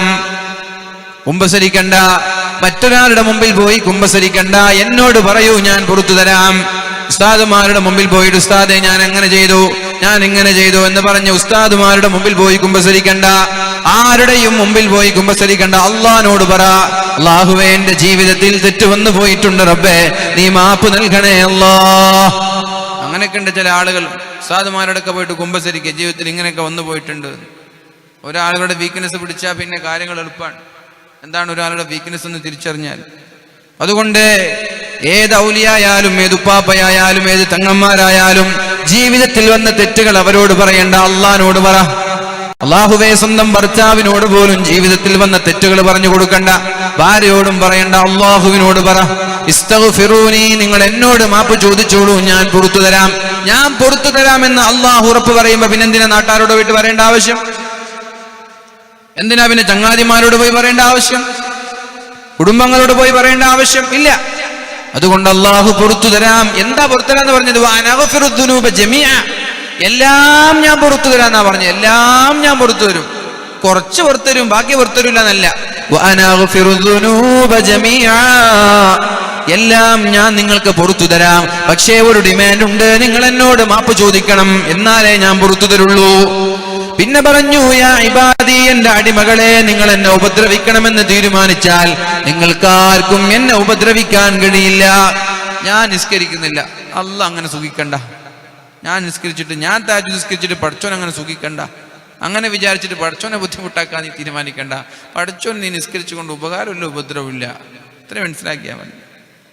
ഞാൻ ഔറത്തൊന്നും മാർക്കില്ല, ഞാൻ റോഡിന്റെ നടുവിൽ നിന്നിട്ട് നൃത്തം ചെയ്യും നോക്കാം, അങ്ങനെ പടച്ചോൻ റൈസണ്ട. അങ്ങനെ ചില പെണ്ണുങ്ങൾ, ഈ മതം വിട്ട പെണ്ണൊക്കെ അങ്ങനെ പറയും. യുക്തിവാദികൾ, ഫെമിനിസ്റ്റൊക്കെ അങ്ങനെ പറയും. മുസ്ലിം നാമധാരികളായ യുക്തിവാദികളും ഫെമിനിസ്റ്റുകളൊക്കെ ഞാൻ റോഡിന്റെ മധ്യത്തിൽ നിന്നിട്ട് ഡാൻസ് ചെയ്യും, അങ്ങനെ അല്ല സുഖിക്കണ്ട. അള്ളാഹ്ക്ക് എന്ത് മോളെ, നീ ഡാൻസ് കളിച്ചാൽ എന്ത്, നീ തഖ്വയോടെ ഹജ്ജ് ചെയ്താൽ പടച്ചോനെന്ത്, കൂടാനുമില്ല കുറയാനുമില്ല. നീ ചെയ്തത് നിനക്ക നന്മയാണെങ്കിലും തിന്മ നിനക്കാ കിട്ടുക. അതുകൊണ്ട് പടച്ചോനെ വെല്ലുവിളിക്കാൻ നിൽക്കണ്ട. ഏത് മതം വിട്ട പെണ്ണാണെങ്കിലും ഒരു തവണ തബ്ബത്ത് യദാ അബീ ലഹബിൻ വതബ്ബ ഓതിയാൽ മതി. ഒരു തവണ ഓതിയാൽ മതി. തബ്ബത്ത് യദാ അബീ ലഹബിൻ വതബ്ബ മാ അഗ്നാ അൻഹു മാലുഹു വമാ കസബ്. കുറച്ചെങ്കിലും തലച്ചോറുണ്ടെങ്കിൽ തിരിച്ചറിയാൻ ഇതിനപ്പുറം വേറൊരു ആയത്തൊന്നും ഖുർആനിൽ വേണ്ട. വേണോ? കുറച്ചെങ്കിലും തലയിൽ തലച്ചോറുള്ള പെണ്ണാണെങ്കിലും ആണാണെങ്കിലും മാഷാണെങ്കിലും ടീച്ചറാണെങ്കിലും യുക്തിവാദം തലയിൽ കയറിയ ഈ യുക്തിവാദികൾക്ക് ഒരു തവണ സൂറത്തുൽ മസദ് ഓതിയാൽ മതി. എന്താ ഇസ്ലാം എന്ന് തിരിച്ചറിയാൻ. ആരെയായി ഇവർ പീഡിപ്പിക്കുന്നത്? ആരെ ഇവരെ വെല്ലുവിളിക്കുന്നത്? ഇവർ വിചാരിച്ചത് മണിക്കൂറിൽ ഇത്ര വ്യൂവേഴ്സ് ഉണ്ടായാൽ ഇവിടെ എല്ലാവരും യുക്തിവാദത്തിലേക്ക് പോകുന്ന. ഫേസ്ബുക്കിൽ ചില വീഡിയോകൾ ഇട്ടിട്ട് മണിക്കൂറിൽ 60K, 2 മണിക്കൂറിൽ 120K എന്നൊക്കെ പറഞ്ഞ് അഭിമാനം പറഞ്ഞ് ഇവരൊക്കെ വിചാരിച്ച് കേരളത്തിലെ മുസ്ലിങ്ങളൊക്കെ ഈ ഓലപ്പാമ്പ് കാണിച്ചാൽ പേടിക്കുന്ന. ഇത് കാണുന്നവർക്കൊക്കെ അവരോട് പുച്ഛം തോന്നാണെന്ന് മനസ്സിലാകുന്നില്ല. ഞാൻ കണ്ടിട്ടുണ്ട്, ഞാൻ യുക്തിവാദിയാണോ? നിങ്ങളും കണ്ടിട്ടുണ്ടോ? നിങ്ങളൊക്കെ യുക്തിവാദിയാണ്. ഈ വ്യൂവേഴ്സ് കാണുന്ന ആളുകൾക്കൊക്കെ അവരോടൊരു വെറുപ്പ് തോന്നാണെന്നുള്ള യാഥാർത്ഥ്യം പോലും മനസ്സിലാവാതെ കേരളം യുക്തിവാദത്തിലേക്ക് ജനങ്ങളൊക്കെ ചിന്തിച്ചു തുടങ്ങി എന്ന രീതിയിലാണ് ഫേസ്ബുക്കിലൊക്കെ പോസ്റ്റ് ചെയ്യുക. എന്തൊരു ഊളത്തരാണതൊക്കെ.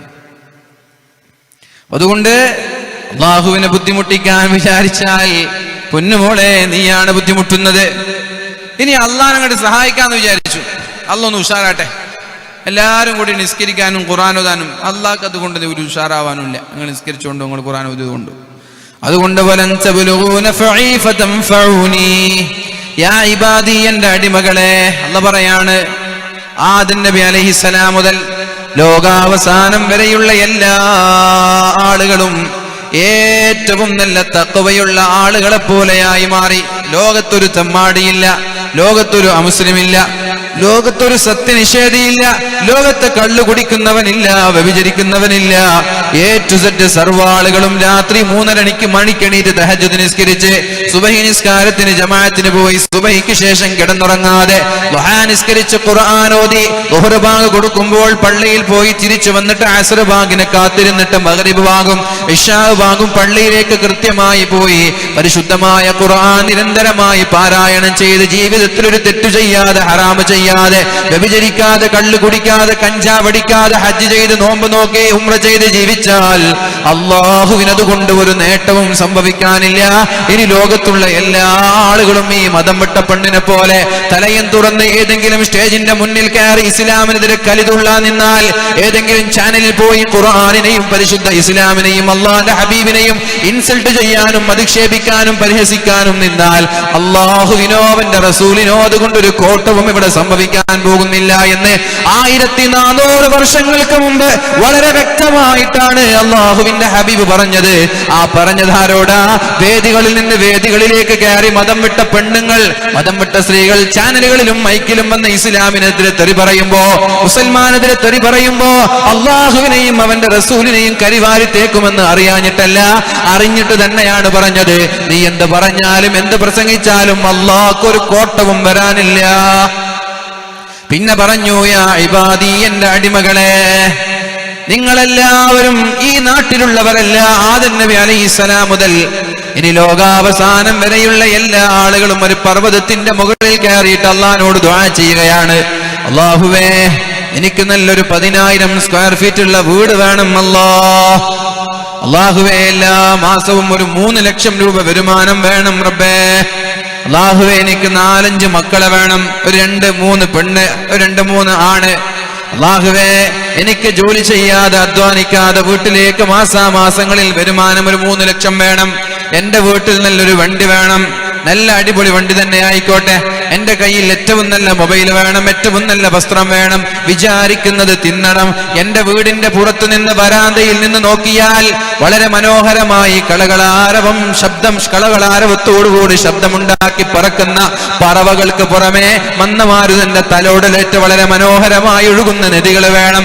ഇങ്ങനെ ഒരു ഭൂമി തന്നെ സ്വർഗമാവണമെന്ന് ലോകത്തുള്ള സർവ്വ ആളുകളും അള്ളാഹിനോട് ദുആ ചെയ്തിട്ട് എല്ലാ ആളുകൾക്കും അള്ളാഹു ദുനിയാവിൽ ഒരു സ്വർഗം കൊടുത്താൽ അള്ളാഹുവിന്റെ ഖജനാവിൽ നിന്ന് തീരുന്നത് എത്രയാണെന്നറിയോ? ഇത് നമ്മുടെ ഇന്ത്യ രാജ്യത്തിന്റെ സമ്പദ് വ്യവസ്ഥയല്ല, ഇന്ത്യ രാജ്യത്തിന്റെ എക്കണോമിയല്ല. സമ്പദ് വ്യവസ്ഥ തകർന്നുകൊണ്ടിരിക്കുമ്പോ ചർച്ചയാവാതിരിക്കാൻ വേണ്ടി ഇവിടെ പൗരത്വ രജിസ്ട്രേഷൻ ബില്ല് കൊണ്ടുവന്നവരാണ്. ഇവിടുത്തെ സാമ്പത്തിക മാന്യം ചർച്ച ചെയ്യാതിരിക്കാനും വേണ്ടി ചാനലുകളിൽ, പത്രങ്ങളിൽ ചർച്ച ചെയ്ത് ലജ്ജയോടുകൂടി നേരിടേണ്ടി വരുമെന്നുള്ള പേടിയോടെ ജനങ്ങളെ അക്രമത്തിലേക്ക് അഴിച്ചുവിടാൻ വേണ്ടി അധികാരികൾ ശ്രമിക്കുമ്പോൾ ഞാൻ പറയുകയാണ്, ഇത് ഇന്ത്യയുടെ സമ്പദ്ഘടനയല്ല, അള്ളാഹുവിന്റെ ഖജനാവെന്ന് പറഞ്ഞാൽ ഒരു എങ്ങനെയാണോ മഹാസമുദ്രത്തിലേക്ക് ഒരു സൂചിയിട്ടാൽ അത് തിരിച്ചെടുക്കുമ്പോൾ എത്ര വെള്ളമാണോ വീഴുന്നത് അത്ര പോലും അള്ളാഹുവിന്റെ ഖജനാവിൽ നിന്ന് തീരൂല എന്ന് മുഹമ്മദുർ റസൂലുള്ളാഹ്. എന്താ നിങ്ങൾക്ക് വേണ്ട? ബുള്ളറ്റോ? വീട്ടിലൊരു ബുള്ളറ്റ് ഉണ്ട്, ഒരു ബെൻസ് ഉണ്ട്. അപ്പോൾ ഒരാൾക്ക് ബുള്ളറ്റ് മാത്രം പോരൊരു ബെൻസും മാത്രം പോരൊരു BMW വേണം, അതുണ്ട്. പിന്നെന്താ? നല്ല മനോഹരമായ ഒരു പൂന്തോട്ടം, നിങ്ങൾ ആഗ്രഹിക്കുന്ന പക്ഷികൾ, നിങ്ങൾ ആഗ്രഹിക്കുന്ന എല്ലാ പഴങ്ങളും, ആപ്പിളും റുമ്മാനും അതുപോലെ നമ്മുടെ ഓറഞ്ചും പിന്നെ പഴങ്ങളും, മനോഹരമായ അരുവികൾ. ഇങ്ങനെ വൈകുന്നേരം ഇങ്ങനെ കാലുമ്മ കാലും കയറ്റിയിട്ട് കാറ്റും കൊണ്ട് ഇങ്ങനെ അരുവികളിലൂടെ ഒഴുകുന്ന മീനുകളെ, മത്സ്യങ്ങളെ നോക്കിയിരിക്കുന്നു. എല്ലാവരും, ഏതെങ്കിലും ഒരാളല്ല, ലോകത്തുള്ള എല്ലാവരും. ഇതൊക്കെ പടച്ചോൻ കൊടുത്താലും പടച്ചോന്റെ കയ്യിൽ നിന്ന് തീരൂല. പിന്നെന്തിനാ നിങ്ങളോട് പടച്ചോനോട് ചോദിക്കാൻ മടിക്കുന്നത്? പിന്നെന്തിനാ പടച്ചോനോട് ചോദിക്കാൻ മടിക്കുന്നത്? ഇതൊക്കെ കൊടുത്താൽ തീരൂല, ഞാൻ തരാന്നാ പറഞ്ഞു, പിന്നെന്തിനാ മടിക്കുന്നത്? ചോദിച്ചൂടെ? അതുകൊണ്ട് അള്ളാഹുവിനോട് ദുആ ചെയ്യ്. എന്താ വേണ്ടത്? അള്ളാഹുവിനോട് ദുആ ചെയ്യ്. പ്രതിസന്ധി ഘട്ടങ്ങളിലുള്ള നമ്മുടെ ആയുധം ദുആയാണ്, പ്രാർത്ഥനയാണ്. പ്രാർത്ഥന കൊണ്ട് ഏത് അത്ഭുതങ്ങൾ സൃഷ്ടിക്കാൻ നമ്മൾക്ക് കഴിയും. ആയുധങ്ങൾ കൊണ്ട് നമ്മൾക്ക് ഇവിടെ ഒന്നും ചെയ്യാൻ കഴിയില്ല, അക്രമങ്ങൾ കൊണ്ട് ഒന്നും ചെയ്യാൻ കഴിയില്ല. അംഗബലമോ പട്ടാളക്കാരോ സൈന്യമോ പോലീസുകാരോ നമ്മുടെ കൂടെ വേണമെന്നില്ല. പ്രാർത്ഥന കൊണ്ട് ലോകം മട്ടിമറിക്കാൻ നമ്മൾക്ക് കഴിയും.